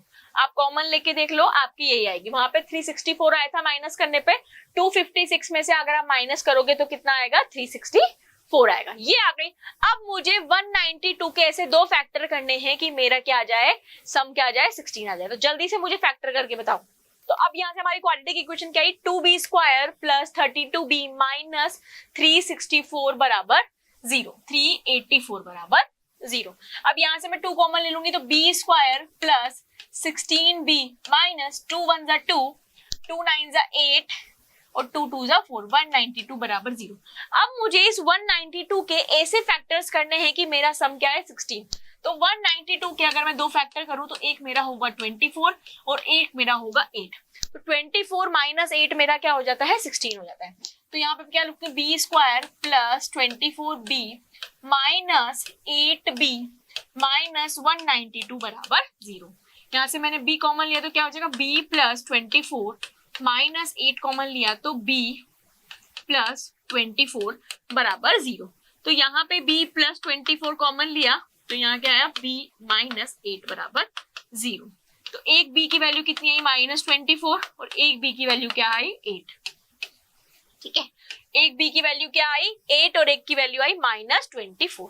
अब हमारे पास b की वैल्यू आ गई, कितनी आ गई 8 आ गई और माइनस का 24 आ गई।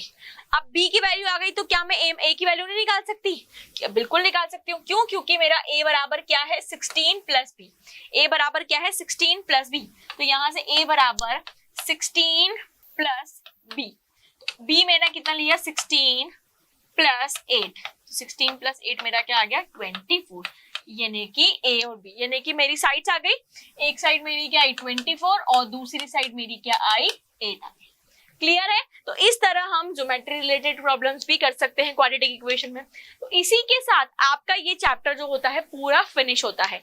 आज हमने क्वाड्रेटिक इक्वेशन पूरा फिनिश कर लिया। इसमें हमने रूट्स क्या होते हैं, क्वाड्रेटिक इक्वेशन क्या होती है, सॉल्यूशन ऑफ क्वाड्रेटिक इक्वेशन पढ़ा, फैक्टराइजेशन मेथड से पढ़ा जिसमें स्प्लिटिंग द मिडिल टर्म हमने किया था, शीघ्राचार्य फॉर्मूला जिसे हम क्वाड्रेटिक फॉर्मूला भी कहते हैं उससे भी हमने सॉल्व करना सीखा।